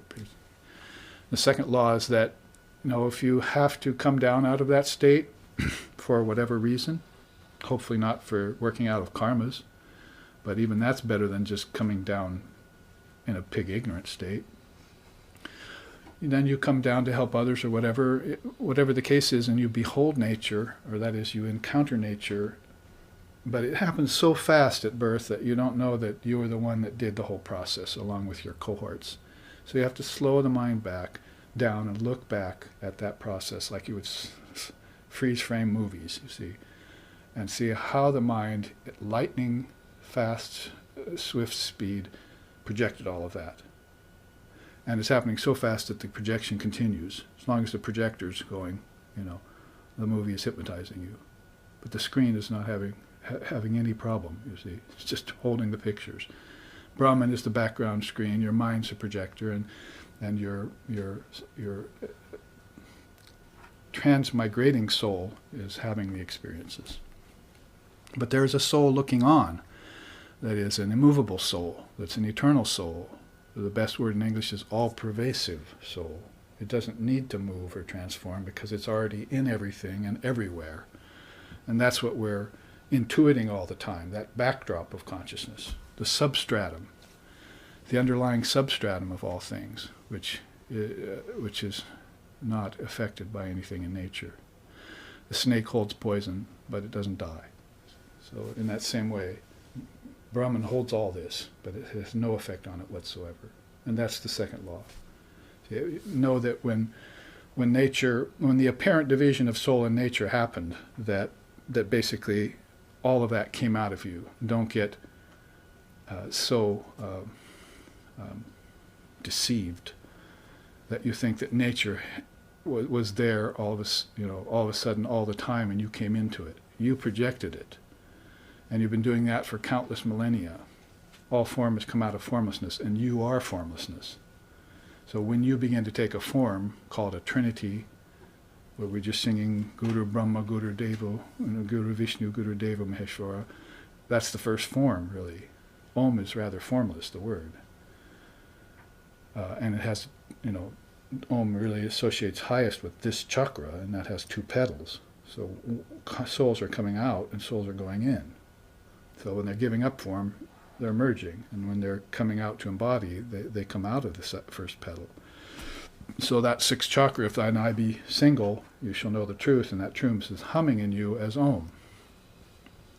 So, Vishaya, as we were saying, Kusumam Parihrityasada Charanya Baruham Rita Shanti Sudam. Renounce my mind be the sense flowers as the surfs. Because you're humming around the flowers in a tapestry. See, there's a song in India that says, "Oh, my mind, you're like a bee buzzing around flowers in a tapestry." You think you can get nectar there just because they look like flowers. Well, you can't get nectar here. Because mainly it's in you. So you're looking for it outward, but it's in you. Sri Ramakrishna said, the musk deer runs around the forest looking for that beautiful smell on the air. You know where musk comes from, right? From the deer's navel. So, it's got it in itself, but it's running everywhere looking for the source of that scent. And that's much like people living in the body are doing. And so we look to those people who seem to be self-content. They have the 6 jewels. They have the 4 treasures. They have transcended the 9 impediments. They're on top of the 6 passions. They've freed themselves from the 8 fetters. Just as there are all these truths here in Mother India, there's all these indications of the different tattvas that you have to meditate on. There's also a whole list of impediments and obstacles in Maya that you will look at as a sort of separate thing. And you never study it, Sri Ramakrishna said, inside of it. You can't study lust inside of lust. You can't create a solution for lust when you're in lust.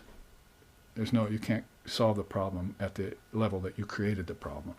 So then you're going to have to somehow, some way, with some method, with some means, and hopefully it will be there for you when you want it, practice. And that's what that sloka 13 and 14 were saying. You need the direct experience of the thing. The spiritual discipline, the question at the break, so the spiritual discipline is your experience. That will validate your experience. And only you can. When you pick up the Gospel of Sri Ramakrishna, like we were reading before class started and before the camera, before we welcomed the live streaming audience, it's all about spiritual experience. He's saying things like, book learning, get beyond that. So he doesn't mean that you don't need to read books or study scriptures. He means that once you've done that and you've heard the truth, then the truth has to set you free. Then you have to practice it, and that's where what was the expression used? A day short and a day late and a dollar short. You see, that's what we are there at that level of spirituality. Why the Westerners, even after 100 and 150 years of hearing this so far, enough for 3 lifetimes, really 2 or 3 lifetimes, as Americans, that we're not making the grade. We're still attached to objects. Until we can detach from objects there and here, that's the 5th limb of yoga, pratyahara. And then we can't get to concentration, meditation, and samadhi, 6th, 7th, and 8th limbs. In fact, many of us aren't even trying to give up objects in the right way. We still haven't even mastered ahimsa yet. I was giving a teaching on ahimsa is nonviolence, by the way. I was giving a teaching at a prison the other night about the Jains and their extreme nonviolence. They sort of make the Buddhists look like kindergartners as far as nonviolence goes. They wear the mask. Is it because they don't want to kill anything? No, they know everything is born and dies, gets killed. They don't want the karma from it. See, So their whole art is to reduce it down completely, like the Tibetans reduced down the art of dying into the Book of the Dead and so forth for 1,400 years of study. How many lifetimes is that, you see? Just like that, the Jains reduced down this whole problem of karma and nonviolence to how can I render my karma so neutral that it will not impede me in my life anymore. As if karma was like the curtain of Maya, and I just need to let that down and I would see the truth, and see, I'd be set free. So anyway, I was giving that teaching. One of them is the Jains will not go outside of a certain border. Their hut, their yard, possibly their village is their periphery. They won't go outside of that. They won't take trips somewhere to make money. They won't join the military and go off and meet fascinating people in other lands and kill them. None of that is there in them. They're just staying inside of the periphery of what they can handle. And that's, if they do that, they'll kill less bugs, they'll kill less people, there'll be much less weight on the world. So, you say, oh, they're very extreme. But, you have to look inside of the effect of the cause, see, the result of what they're doing, and how they've lived, how the 24 Tirthankaras, which were their leaders, lived before Buddha. How far back is that? 550 BC, you see. 24 Tirthankaras happening. I think Mahavir lived before Buddha. So way back, 24 lifetimes of great leaders up to Mahavir. That's a long time to be practicing nonviolence. And so we look at them nowadays and we say, we don't understand that. But, they're not practicing occupations that have anything to do with deforesting or polluting or perfumes or furnaces or drying up wells and lakes. All that's just alien to them, you see. They will not do that. They will not go there. This is my periphery. I work here, and I make sure that my actions are completely concentrated in the most perfect way I can, right in that borderline, and I take a vow about it. It's the first vow the Jains take. Householder Jains. The monk Jains are more austere, you see. Oh, I can't kill anything with 1 sense, 2 sense, 3 senses, 4 senses, or 5 senses. Anything that has a sense, of any of the 5 senses I cannot kill. I take a vow to do that. Now, somebody asked me at the prison, and well, they cook, don't they? They drink water. Don't they kill things then? I said, well, yeah, but that's where we miss the point, you see. It's neither that you can kill or can't kill. If you ask him, the great Lord, Sri Krishna, he'll tell you, you can't kill because the thing that you're trying to kill was never born. You can't destroy anything because it was never created. It was projected, right? It was projected. Third law. It wasn't created. You can't create something out of nothing. This microphone didn't come out of nothing. It was formless by its nature, and I brought it into form with my mind. And if you can't quite grok that, then the inventor brought it in to, from his mind into form using metal. Whatever way you look at it, it was formless in its nature. Then you look at the whole picture and say, well, then maybe everything is formless in its nature. And then everything that came into form must have been a mistake. See? Must have been a mistake to bring form into this picture. Because when Buddha saw form, he divorced himself from it. He got free. See? So what are we doing here, still bound? See? Why aren't we making moves toward freedom? They asked my teacher once, well, the idea is that though it's better to taste sugar than to be sugar. So we want God with form. What do you say about that? My teacher said, well, those people who say it's better to taste sugar than be sugar don't know the bliss of being sugar yet. We don't know what non-dualism's like. We don't know what nirvana's like. We don't know what satori's like. We don't know what samadhi's like. And the person who's here to tell us about it is Sri Ramakrishna Paramahamsa. Notice the name, Sri Ram, Sri Krishna. That one who is Ram, that one who is Krishna is now here amongst us as Ramakrishna. And guess what? He brought Sita and Radha with him. And he brought Hanuman and Balaram with him too, you see. Vivekananda jumped the ocean. Didn't Hanuman jump the ocean? To get to us? Sailed the ocean, arrived in, I think up in Canada, went through Alaska, across the top of the Canadian border and American border to Chicago to bring us his truth. Made a long jump. So these great laws that we encounter, I'm trying to put them in this chart as simply as I can, so that we can take that home. As I was saying, a razor knife to kill yourself, but all sorts of weapons to try and convince others that they should give up their ego. They should not cling anymore to life. In yoga, there are 5 hells. First, they're not locations in space and time, by the way. You know, we're in the dark ages. We think of heaven, earth, and hell. But the ancient Aryans, the ancient rishis, ancient tantrasists, they had gotten out of the idea that anything exists in space and time.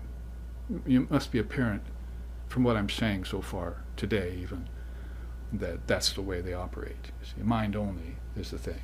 Worlds don't exist really, except just as projections. So the first hell is avidya, not forgetting that. Ignorance of your true nature. Second hell is egotism. Third hell is attachment. Fourth hell is aversion. And the fifth hell is clinging to life. Or if you want to put it, fear of death. Those are the 5 hells in yoga. They have nothing to do with locations in space and time, as I was saying. They're in here, see, in your mind, where all worlds came from, via that quintuplication process. You can put it in terms of that, or you can put it in terms of koshas, or you can put it in terms of noble truths, or you can put it in terms of almost any system you look at in the Eastern schools, and they're saying the same thing about it. So when we boil it down to 5 rules like that, this quintuplication, and we find out that all nature has come out of the soul, and as it does, it comes out, well, first of all, nothing happens to the soul.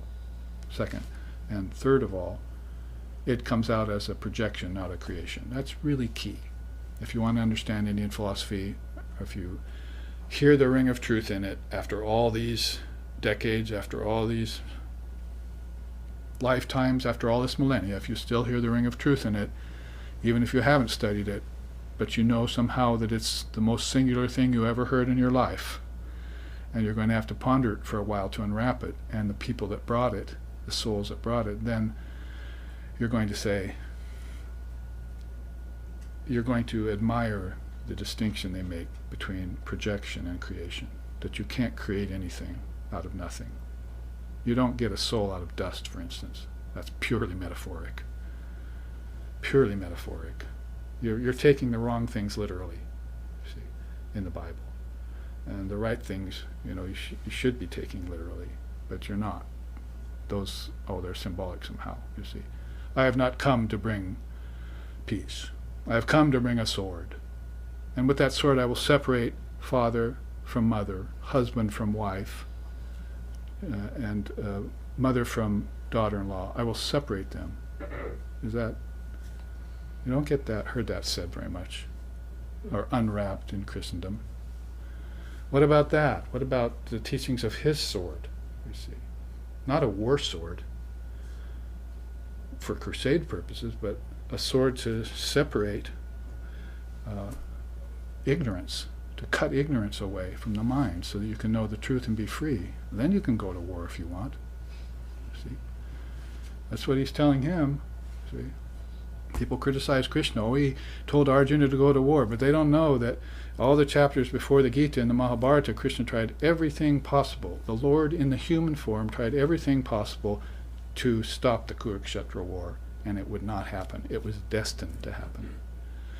If you take the battlefield of the mind, war is always then happening in there. You cannot get out of it. You cannot solve problems at the same level you created them. The mind is a problem. The mind is where all diseases are, not in the body. They originate here. The healers have told me, the modern healers, some of my students, There's never been a disease that's ever been cured, Babaji. They only metamorphed into something else. So the very first problem, is rebirth. That's the first problem you have to consider. And then you're going to have to do it. If you do it, you have to do it with this knowledge that I'm not being born at all. You know the song. You've heard it enough times, and I love to sing it. Namrichor Nashanka Name Jati Beda Pita Naiva Me Naiva Mata Magjanmaha. Namrichor Nashanka. Na, right? Not. Neti. I am not. Namrichor. I have no death. Nama Janmaha, because I was never born. I am the birthless, deathless soul, don't you know?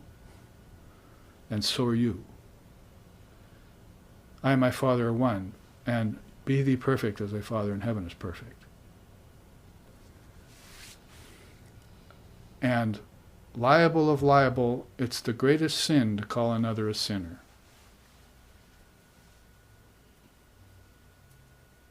Vivekananda said that to us in 1893. It's the greatest sin to call another a sinner. Not only is it the error of judgment and so forth, but it's the error of misinterpretation of the truth. You've just transgressed the non-dual truth, you see. Read my chart. And now read my lips. See? Basically, it's all mental projection. It's not creation. God is not a creator, and God is not a projector either. The mind is the projector. And through the word, things can have origins, but not through God. God is not the cause of anything. It's pure and perfect, causeless. And that's who you are. I and my Father are one.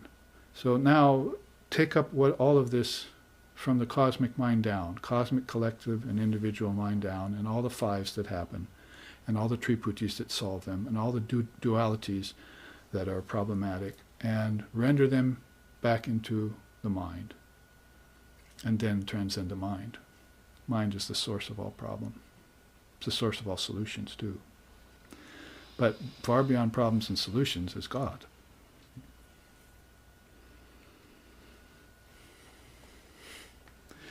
So work out your problems, but try and rise to higher states of minds to do it, you see. And you can become so facile that you can actually put yourself in lower states of mind to help others. That you'll have to do too, you might have noticed. See? But so you'll be able to have to attach and detach at will, not just detach, but the masterful soul, the past master, will be able to attach and detach at will. So remains unscathed. Why? Because Brahman remains unscathed. Uncreate, acreate. Why should I change my nature just because I got into the changing Maya? The poison can't hurt the snake, so Maya can't hurt me. I'm just a stationary snake, then I became a wriggling snake. Then I went back to a stationary snake. It's the same snake, you see. Sometimes I'm dynamic, sometimes I'm static. Salutations to myself. I am the darling of my own worship. Those are statements out of the Upanishads and the Tantras. So maybe could spend a long time on each one of these talking and what it brings up in the mind that's studied for 40 years, possibly 40 lifetimes, this truth, this Amrita, you see. And basically, when you understand these one by one and put them together into a grand quintuplication, then you understand basics of non-dual philosophy. And now apply them. Apply them. You'll have the ultimate solutions for everything. Nothing can touch you. You can watch 400,000 people die in a tidal wave and just salute it and say, 400,000 bubbles just popped and went back to the ocean of consciousness. I salute the process. But I think I'll remain free of all processes. Thank you very much. I don't want to be those that are born and die again in ignorance anymore. I'll take my births and deaths consciously, thank you very much. Because that's my predilection. I am that. Tattvamasi. Aham Brahmasmi. I am Atma Brahma. Pragyanam Brahma. The four great statements of India. The self is Brahman. Brahman is pure consciousness. I am Brahman, which cuts right to the chase. And that thou art. That means Brahman. Thou is Atman. And art is the relationship between the two. That thou art. So remember this power of the mind to project things, to make things seem real, to bring things together and congeal. From the atomic particle, go to the pranic particle. From the pranic particle, go to the mental particle. From the mental particle to the intelligent particle. And from the intelligent particle to no particles at all. Sugar cube starts off whole. Drop it in a cup of hot tea, breaks in half. See, now it's God in the world. Some separation there. That's a good separation because, I have to know that the two are separate eventually. That the twain shall never meet, except in samadhi. And then it breaks into quarters, and then it breaks into granules, and finally no granules. So when you're at the level of intelligent particles, it's granules of wisdom you're contemplating, and they can keep you in samadhi a long time. And what you're imbibing bliss there, and peace. And you come out with a big breath. Oh, how much time has passed? Your time went away. Where am I? Space went away. Vivekananda said, where's the time, or where's the space from which the soul will come from and go to when all the space is inside of the soul? And what time will it come? And at what time will it depart when all of time is in the soul? See? Just brilliant, brilliant non-dual thinking. Going an entirely different direction than even the highest philosophers would think. It's just coming out of realization, pure realization, a statement like that. There you're thinking in terms of time and space being real, but actually they're only real inside of me, and I can cut them down. I can crush the stars to atoms. I can unhinge the universe with that knowledge, with that wisdom, and that will open my single eye and give me truth. So think of how much is possible for a mind that can project like that. Why did Vivekananda project a perfect life and so many others project such imperfect lives? It's not like projection is just all evil, so you shouldn't do it. You should consider it, you should do it consciously. When they asked him, should a man be reborn, he said, I certainly hope he will not until he can do so in full consciousness. So there he is, doing it in full consciousness. You have an exemplar in this age. And he didn't come to save you. He came to be the example of how to save yourself. Who else can save you but you? Lead a horse to water, can't make it drink. Well, there's a one-upmanship of that saying in the Sufis. They say, a guru is like a man sitting by a river trying to sell water to you. See? Well, I can just go up the stream a few feet and get it for free. Yeah, but it's muddy up there. See? It's clear down here, believe me. So, you yourself will wake up at the right time. Sri Ramakrishna used to say, the little child goes to the mother, when I feel the call of nature, mother, will you wake me up? And the mother says, you'll wake up on your own accord at that time. And if you don't, you know the result, you see. And many people are sleeping in wet beds, you see, their whole life. Smelling of the world, you see.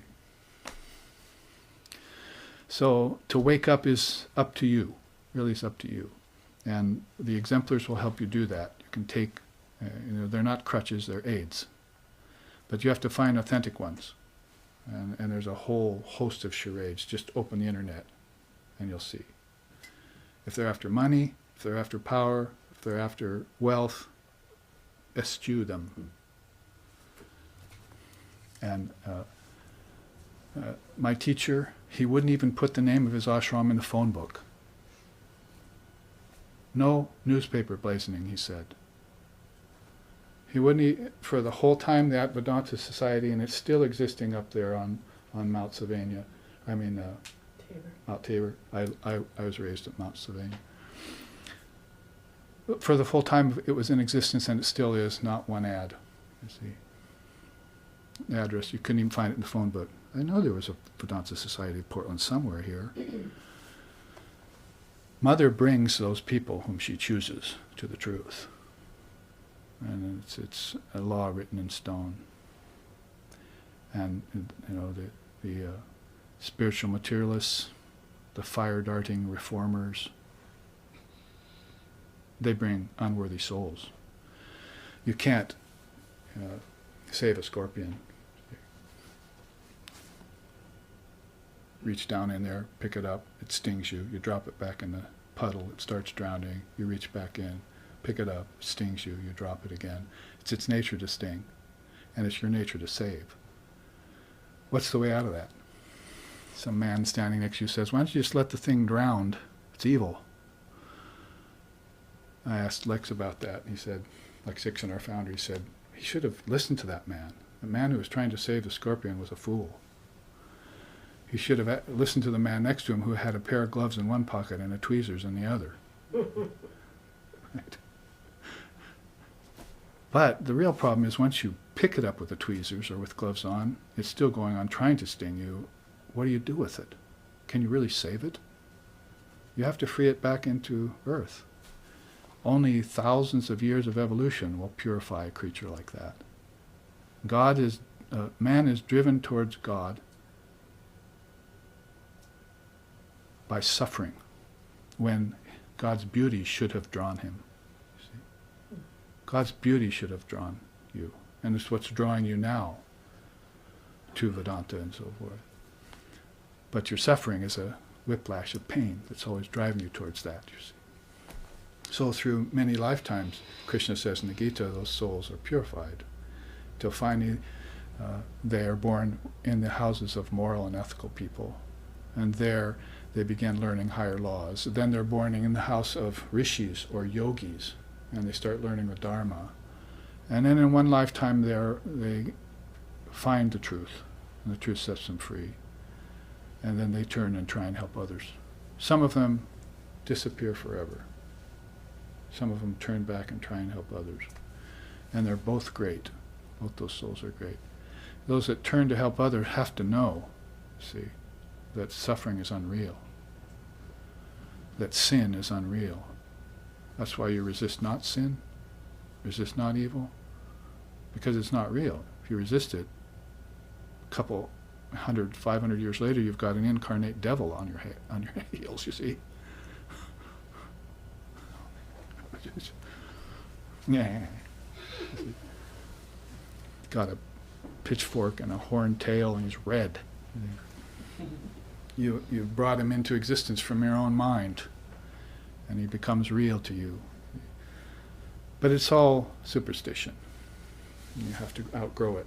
Spirituality outgrows the superstition of religion, conventional religion. So, this is why I never make it through a scripture. It just occurs to me that, scriptures are in here. Ramakrishna is in here. Vivekananda is in here. Swami Sheshananda is in here. Lex Hickson is in here. And they have a lot to say. Don't blame me. It's called connections. When I opened myself up to them, as my brother said, oh, you've been co-opted. You're not yourself anymore. We hadn't seen each other for years. What happened to you? You've been co-opted. I thought you were just my evil older brother who tortured me. You see. Family is the last to know, you see. And nobody sees that transformation that takes place. People ask me, are you enlightened? I said, my ignorance has died. If that's enlightenment, then you can call it that. But I have no doubt anymore. And how can I when those 5 creatures are inside of me, you see, always talking to me? I don't sleep anymore, you see. my body sleeps, I'm still contemplating these voices, you see. I need to see a psychiatrist. And when I lay down on this couch, he'll say, "It's all in your head, Babaji." And I said, "Well, that's the problem." "You're right, doctor. It's really all in my head." "I mean, really?" "It's all a figment of your imagination." "Well, that's sankalpa. That's projection, see. It's all a projection. I know that. I'm just trying to wend my way through, you see. Wend my way through with the least amount of resistance. So that we do get, before the end of the class, through the sloka. Let's take number 4. The soul, Atman, has an eternal relationship with nature. It is, if it identifies with nature, there is suffering. But if it only associates with nature, it sports freely. So these laws from 1, 2, and 3 to 4 become a little bit more gracious, a little bit more relative. They're leaving the land of absolute Advaita Vedanta, pure non-duality, where the soul just thinks of nothing but God. The soul isn't even there anymore. The soul has become one with Brahman, so it doesn't contemplate two-ness anymore, you see. Now these rules apply to those of us who need concessions. It's a nice word, you see. The merry-go-round isn't enough. We have to go to the concession stand, you see. Get some popcorn, eat that. Then we go on the merry-go-round. We'll get off sick and throw it up. And then we'll realize the world's unreal. We don't want to go on the merry-go-round anymore. We'll stay away from the carnival. See, carnival. You see, get the connection.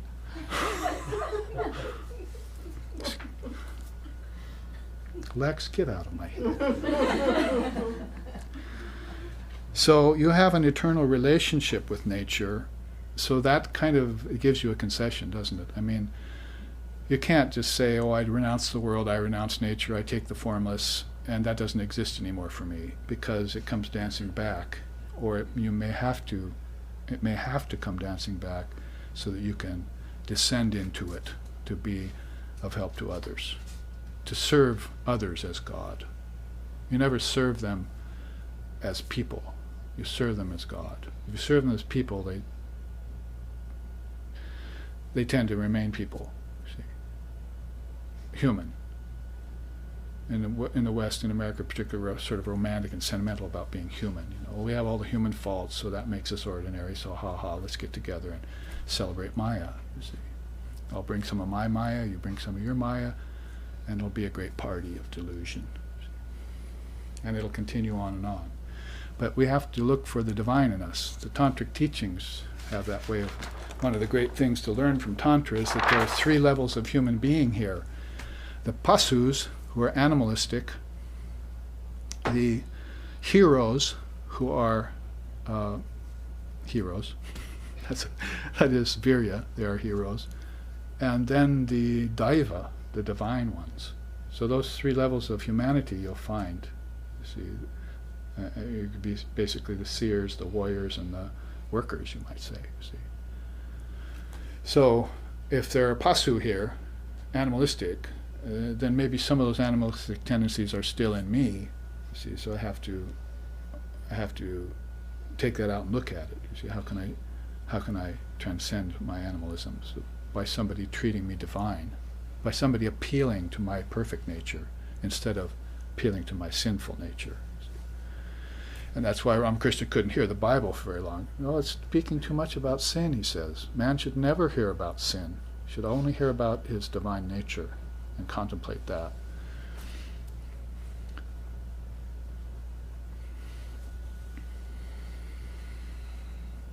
You water the flowers, not the weeds, in other words. Pratipaksha bhavanam. And you do it with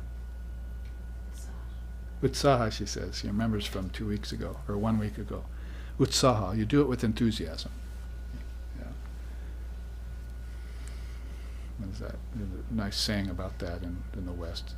There's like something about poor Peter, or dull boy. Something about a dull boy.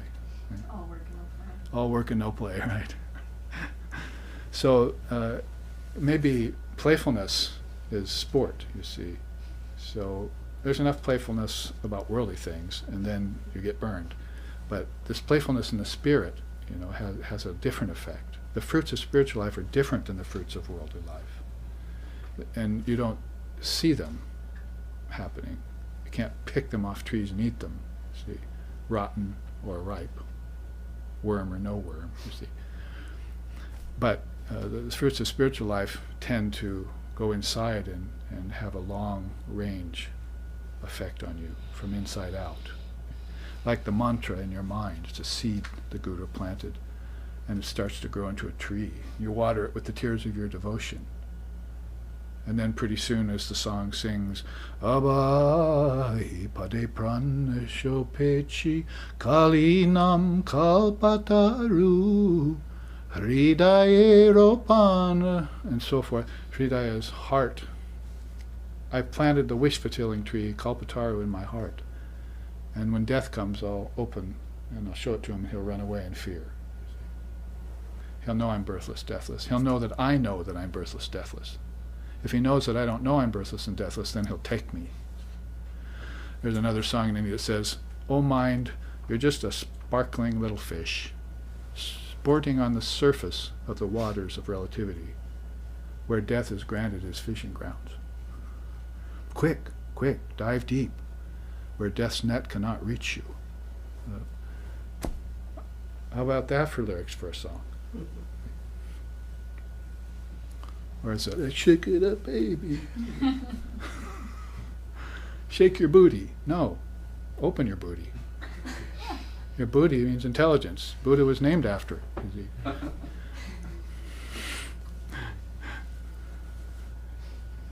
I said vairagya, detachment. You thought I said Viagra. You see, it's all wrong. You're not hearing me right, you see. And hundreds and thousands of people made that mistake, and they're on the internet telling you about it, acting it out, you see. Act it out. So identify with nature, there's suffering. And if it associates only with nature, it sports freely. Now let's look at the fifth, which is even more gracious. Nature has manifested and unmanifested sides, by which knowing the soul can remain free of cycles of birth and death and ignorance. You have to know then, once you get down to the relative state called nature, called form, called manifestation or expression or outright illusion if you're a monastic, then you have to know when you get there that it has two sides. And that fact will help you when you do this quintuplication process and meditate on the alambanas, you see, samkhya and yoga. Put those two together. Then you'll know that I came out of unmanifested prakriti. That is my form. And when I come out of the bulk of the iceberg, the sun melts the tip of the iceberg, and the iceberg starts rising, and that what was the tip now becomes the bulk, and the bulk then becomes on the surface and becomes part of the tip. So this process of round and round in cycles of rebirth and death is all about when you become the tip, you should have remembered that you came from the bulk. But it took so much time for that to happen, whether it be 80 years or 80 lifetimes, that you don't know where you came from when you're born. They have the answer for you at a higher level. See, the problem was created, but they have the solution at a higher level. Oh, you just don't know that nature has manifested and unmanifested sides. And when souls, like your great-grandfather, went to death, so-called death, it dropped its form, and all of it went into unmanifested prakriti. It went into a formless state, not into death. There's no destruction for anything. Everything is all the time. It's just a matter of whether it has form or it doesn't have form. So, knowing that, for 5,000 and 10,000 years before Christ, they never fell into the problem of calling birth, life, and death, calling existence by phases, see, past, present, and future, birth, life, and death, waking, dreaming, and deep sleep. They never fell into the delusion of titling things other than what they really are. They just said projection, sustenance, and withdrawal. And when they looked at the ocean, They didn't just go out to swim it, or sail it, or surf it, or fish it, or mine it. They looked at the ocean and said, oh, I see what it's telling me. Billions of waves take shape on the surface and go back in, and nothing happens to the ocean. That's what the ocean's telling you. The Abbot sit there at the foot of the ocean, and the beach, and just watches it all day. Oh, I get it. See? Just had to slow down the process. I see what God is trying to tell me through the object called an ocean. Is that souls rise, live, and fall. And it's all an appearance. It doesn't change the ocean, number one. The waves come out of the ocean and go back into the ocean, number two, and so forth and so on. So now I know there's no such thing as transformation. It's all apparent transformation. It's all apparent transformation. It's non-actual. All processes are non-actual. Nothing happens. Or if it does happen, it's happening as a sort of play inside of your soul, and you're watching it. If you divide up that eternal movie into lifetimes, then you're watching it 80 years at a clip, you see. And you're watching your own birth and your own life and your own death go by. You don't want to do that too often. It's hypnotizing. So one wave came up one day out of the ocean and said, I am the ocean, I've realized. And the other waves laughed at it. Ha ha ha, you can't be the ocean. So it got embarrassed and it went into a hollow. See, as waves do. Then it came back up. You see, and next time it thought better, it said, I am water. And all the other waves started to laugh and they said, he's right, we're all water. So when the Vedanta says, I am Brahman, this self is Brahman, this true self is Brahman, it doesn't mean that this individual body-mind mechanism is God. It's nature in its two phases, see? But the essence inside of it is that. Atman is the water, see? And Brahman is the ocean. And the form and the name, wave as form, wave as name, that's all Maya. That's all manifested Prakriti. And if I'm not careful, I'll buy into that and think that I'm the form and the wave. I won't even know I'm the form and the name. I won't even know I'm the wave yet. What to speak of knowing that the wave is one with the ocean, you see. So philosophically, not sound. Bhranti darshana, father of yoga said. Bhranti darshana, the intellectual impediment. You don't have clear understanding yet. You don't have khyati. Khyati. I had her concentrate on two great words at the retreat. One was utsaha, enthusiasm, which she has in spades already. And then khyati, clarity. When I was at the prison the other night, I said, sorry for using an unclean word 2 weeks ago. You see, I think I said fuck or something like that, so I didn't really mean to do that. Oops, I said it again. Hamster, hamster, damn, damn, damn. As my sister used to sing. Will not say that naughty word. Hamster, hamster. So anyway, as I was about to say, I was at the prison and said, if you intensify an unclear mind, like you're not clear yet, and you begin to practice austerities, like fasting, and going to a cave or going on some retreat or something, and you're not clear yet, see, then that could intensify an unclear mind. So I was all of a sudden inspired to stop and say, it's sort of like giving God excrement. See, I won't say that naughty word. I'll use excrement, okay? So I've given God excrement, see, and He'll increase it and send it back 100-fourth. Well, then I'm up to my neck in, you see, in chit. There, I found a way to say it. See, chit. Chit happens. See, chit is a Sanskrit word that means thought. You see, self-irrigating thought, projection thought. You see. So I should clarify my mind first, as much as possible, and then go and start to practice intensities. So put in that alum, that clarifying agent into the mind, a few bits of truth there, and let it have its effect over a few weeks or a few months or a year. And then go back to the teacher and say, I now understand what you were saying a year ago. Makes perfect sense to me. It's not Greek anymore. Not Sanskrit anymore. I'm clear. Khyati. And now I want Dharma Mega Samadhi. After Khyati comes Dharma Mega Samadhi. All the rain cloud of virtues come out of you that you didn't even know were there, and that you were seeking before by the wrong means. All the qualities were always within you, and you're trying to make yourself a better person, right?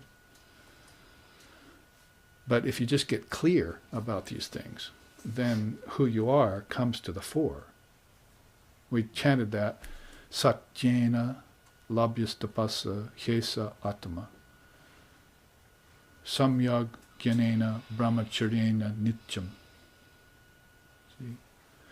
Basically, it has to do with the Atman is known by moderation, by knowledge, by austerity, and by veracity. All of those, you have to constantly cultivate them. All four of those. Then, when the mind gets purified by that practice, it sees the Atman naturally, existing everywhere and in everything. A beautiful sloka. See? So, you have to solve problems at a different level. See? So I guess I can't solve my problems by conventional means. See, by food fasting, by therapy, by different things. See, the problem, I'm getting to the outside of the problem, but I need to go to the intent, to the source of the problem. So I got to go see a better therapist. See, I got to go see a guru. I have to put this together. You see, I have to go and find Sri Ramakrishna in my own heart and ask him. I need to have darshan. So then when you put these connections together, then it's like the chant said, when mental impurities disappear due to this practice, then the Atman appears to you naturally. You don't have to seek it. Sri Ramakrishna, Holy Mother used to say, do not seek God, see God. It was one of her beautiful little, Advaitic koans. So do not seek God, see God. In order to see God, you just need to remove unclarities. That's all. So tell me that which will remove unclarities. Give me that Dharma. You see, if I can sit 3 hours and get it in one session, then I'm free. See? My fish is fried. Your fish is fried, and I can go on and fry other fishes. See? And I promise you I'll do it with good organic oils. So, unmanifested and manifested sides. It's another relative truth to these fives, probably, but it's very handy to know, because when you get into form, then you know that form has a manifested side and an unmanifested side, and those things that you once called birth, life, and death are really projection, sustenance, and withdrawal. And when you put it together with all the rest, nothing is really happening when that process is going on. Non-transformation, aparinama. We don't have words for that in English. That God doesn't transform. There's no transmutation going on. No processes are really happening. Maya is an illusion, see. It's a sleight of hand. And so then I withdraw back into these 5 laws with all my knowledge intact. I'm glad you got to hear this a second time, you see, from the retreat. Very, very important, and a nice quintuplication we can add to that. The last quote, when the mind recognizes the stark distinction between consciousness and matter, between sentiency and insentiency, it then perceives that all of nature, that is, name, form, time, space, and causality, is its own self-projected maya, and it enters into what Patanjali calls koivalya. That's separation from form. And when I was saying Khyati, then Dharma Mega Samadhi, the next thing on the list is koivalya. You actually, like Buddha, acquire the ability to separate yourself from form. This all happens way deep inside of you, see, to use a metaphor. Deep within you this goes on. And your true self, which has no change, which has no name and form. And that's what you're seeking as the source. So we have about 10 minutes left, and we've looked at the qualification chart. We've looked at the essential facts. That is a really good class to take, even if you only take one Vedanta class in your whole life. I think that chart will explain to you the Indian perspective. And then we go to what I was showing you earlier, pratibha, this flint-like intelligence. And we have about 10 minutes only, but we can look at that.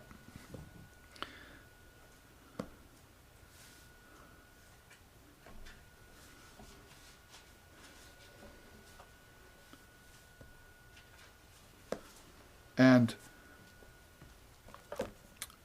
you know, it really follows well on the 5 eternal truths, because listen to this first quote. Everything, the world, manifestations therein, enjoyment, suffering, departing, the power of conjuring up realms of name and form, can and should be directly designated and attributed to one's own intelligence. Other factors such as fate, destiny, karma, and even grace also reside within you and spring from that self-same power. It shows you how India places Buddhi. You get my gist, Buddha. How they place that power of refined or flint-like intelligence at the top of the list. With that, you can clarify the mind and see yourself. Get enlightenment. What is enlightenment? The magazine asked it issue after issue.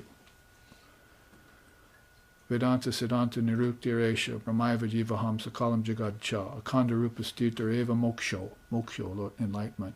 Brahmadvitiye Shutaiha Pramanam. Shankara answered the question 1400 years ago. Why are you asking it in a magazine? See, answer it and be done with it and go on.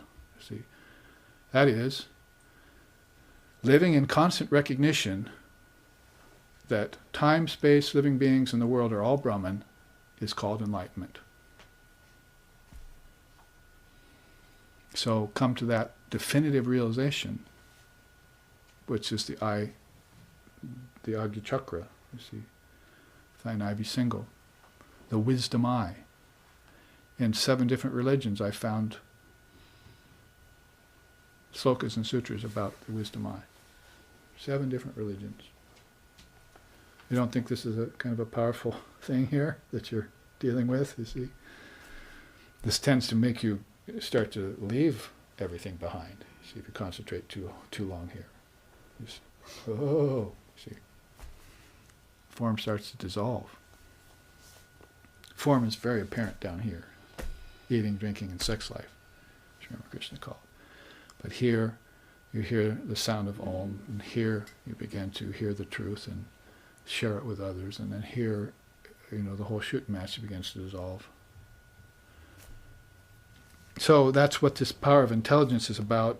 Before we end, the end comes upon us, I want to read Lord Buddha's quote about that. Gods and goddesses, father and mother, any other kith or kin cannot confer greater benefit than that of the well-directed intelligence. This intelligence is incomprehensible and exceedingly subtle.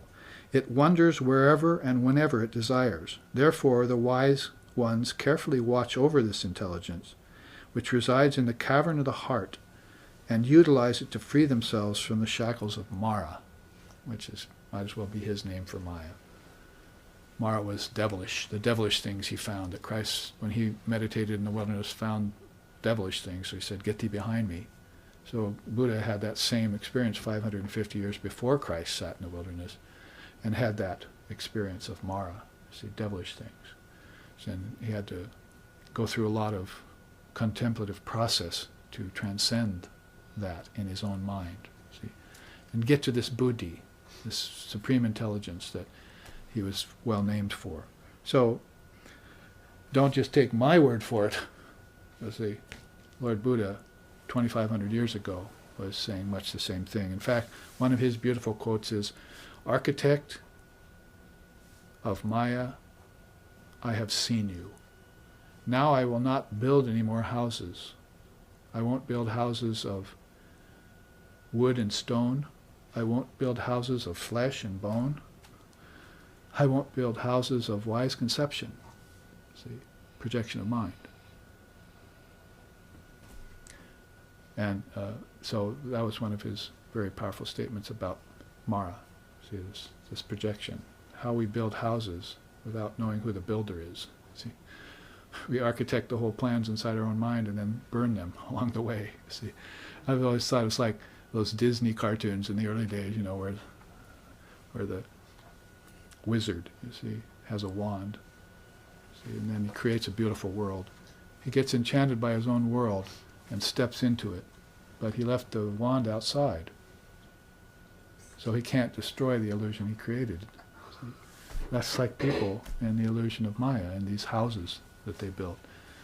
They've left the real power behind somewhere, and they have to go recover it somehow. So this chart is a quick study, and we have 5 minutes to do it. It's really, we've gone through it before, some of my older, long-time students, but those of you who are newer, really consists of this word pratibha, which means flint-like intelligence. There you see it used as pratibhasika sata, that is, the elephant is in a sort of dream reality. You see, he's going around eating bananas and drinking water and so forth and having a gay old time. But then he steps into this power of obstruction, see, pratibandhika, which is another root there. And that's pratibandhika bhava, you see, or actually pratibandhika is what's going to save him. But this pratibandhika bhava, the power of intelligence which removes obstacles, is that clarifying power, you see, that will free you from such traps as this elephant just stepped into. And he's then going to have to call, you see, to the self-aware intelligence itself. That is Vishnu here, depicted as Vishnu. And Vishnu will then remove the power of obstruction with this great descent of his grace, as it were, this power of pratibha. So that's why they sing to Vishnu in various ways. They sing Vasudeva Sarvam, Vasudeva Sarvam, Ekameva Dvaitiyam, Vasudeva Sarvam, Vasudeva Sarvam, Vasudeva Sarvam, Shuridam Sarva Bhutanam, Vasudeva Sarvam. And onward, Sarva Loka Maheshwaram, Atmani Vishwadarshanam, Anmayimam Upashrita, Vasudeva Sarvam. So, Vasudeva Sarvam, Vasudeva is all there is. There's nothing but that. There's nothing but Vasudeva. That is the name for Vishnu. It's nothing but God. It's everywhere. It's the Eternal One. Our love is pure and wholehearted for that. It also appears as the creator of this divine universe.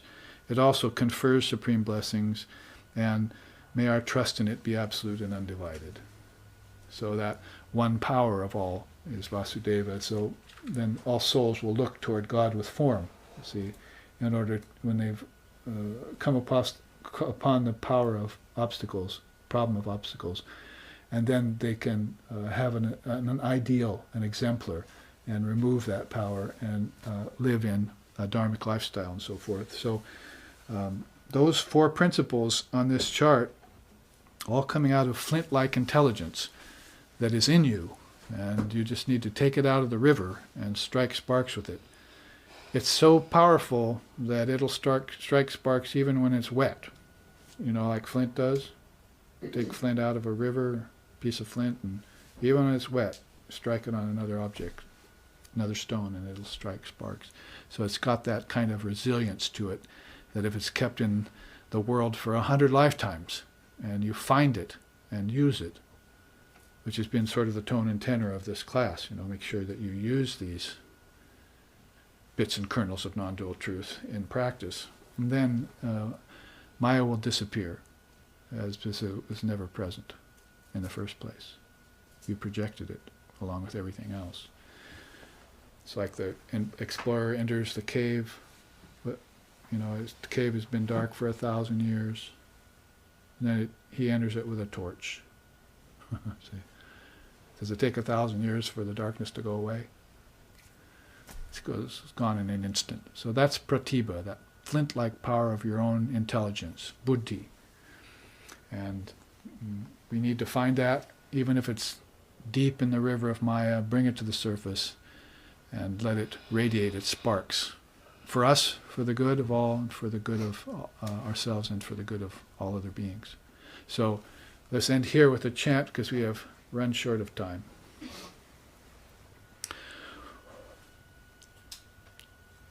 Om Sato, Om Sato Ma Sadgamaya, Tamaso Ma Jyotirgamaya, Mrichorma Amritam Gamaya, Abira Abira Mayeti, Rudrayate Dakshinamukam, Tenamam Pahinicham, Om Shanti Shanti Shanti. Lead us from darkness to light, from lower truth to higher truth, from the unreal to the real, and from the illusion of death to eternal life. Reach us through and through, O Lord and Mother of the universe, with thy sweet and benign presence. Om peace, peace, peace. May peace be unto us, may peace be unto all. Om Hari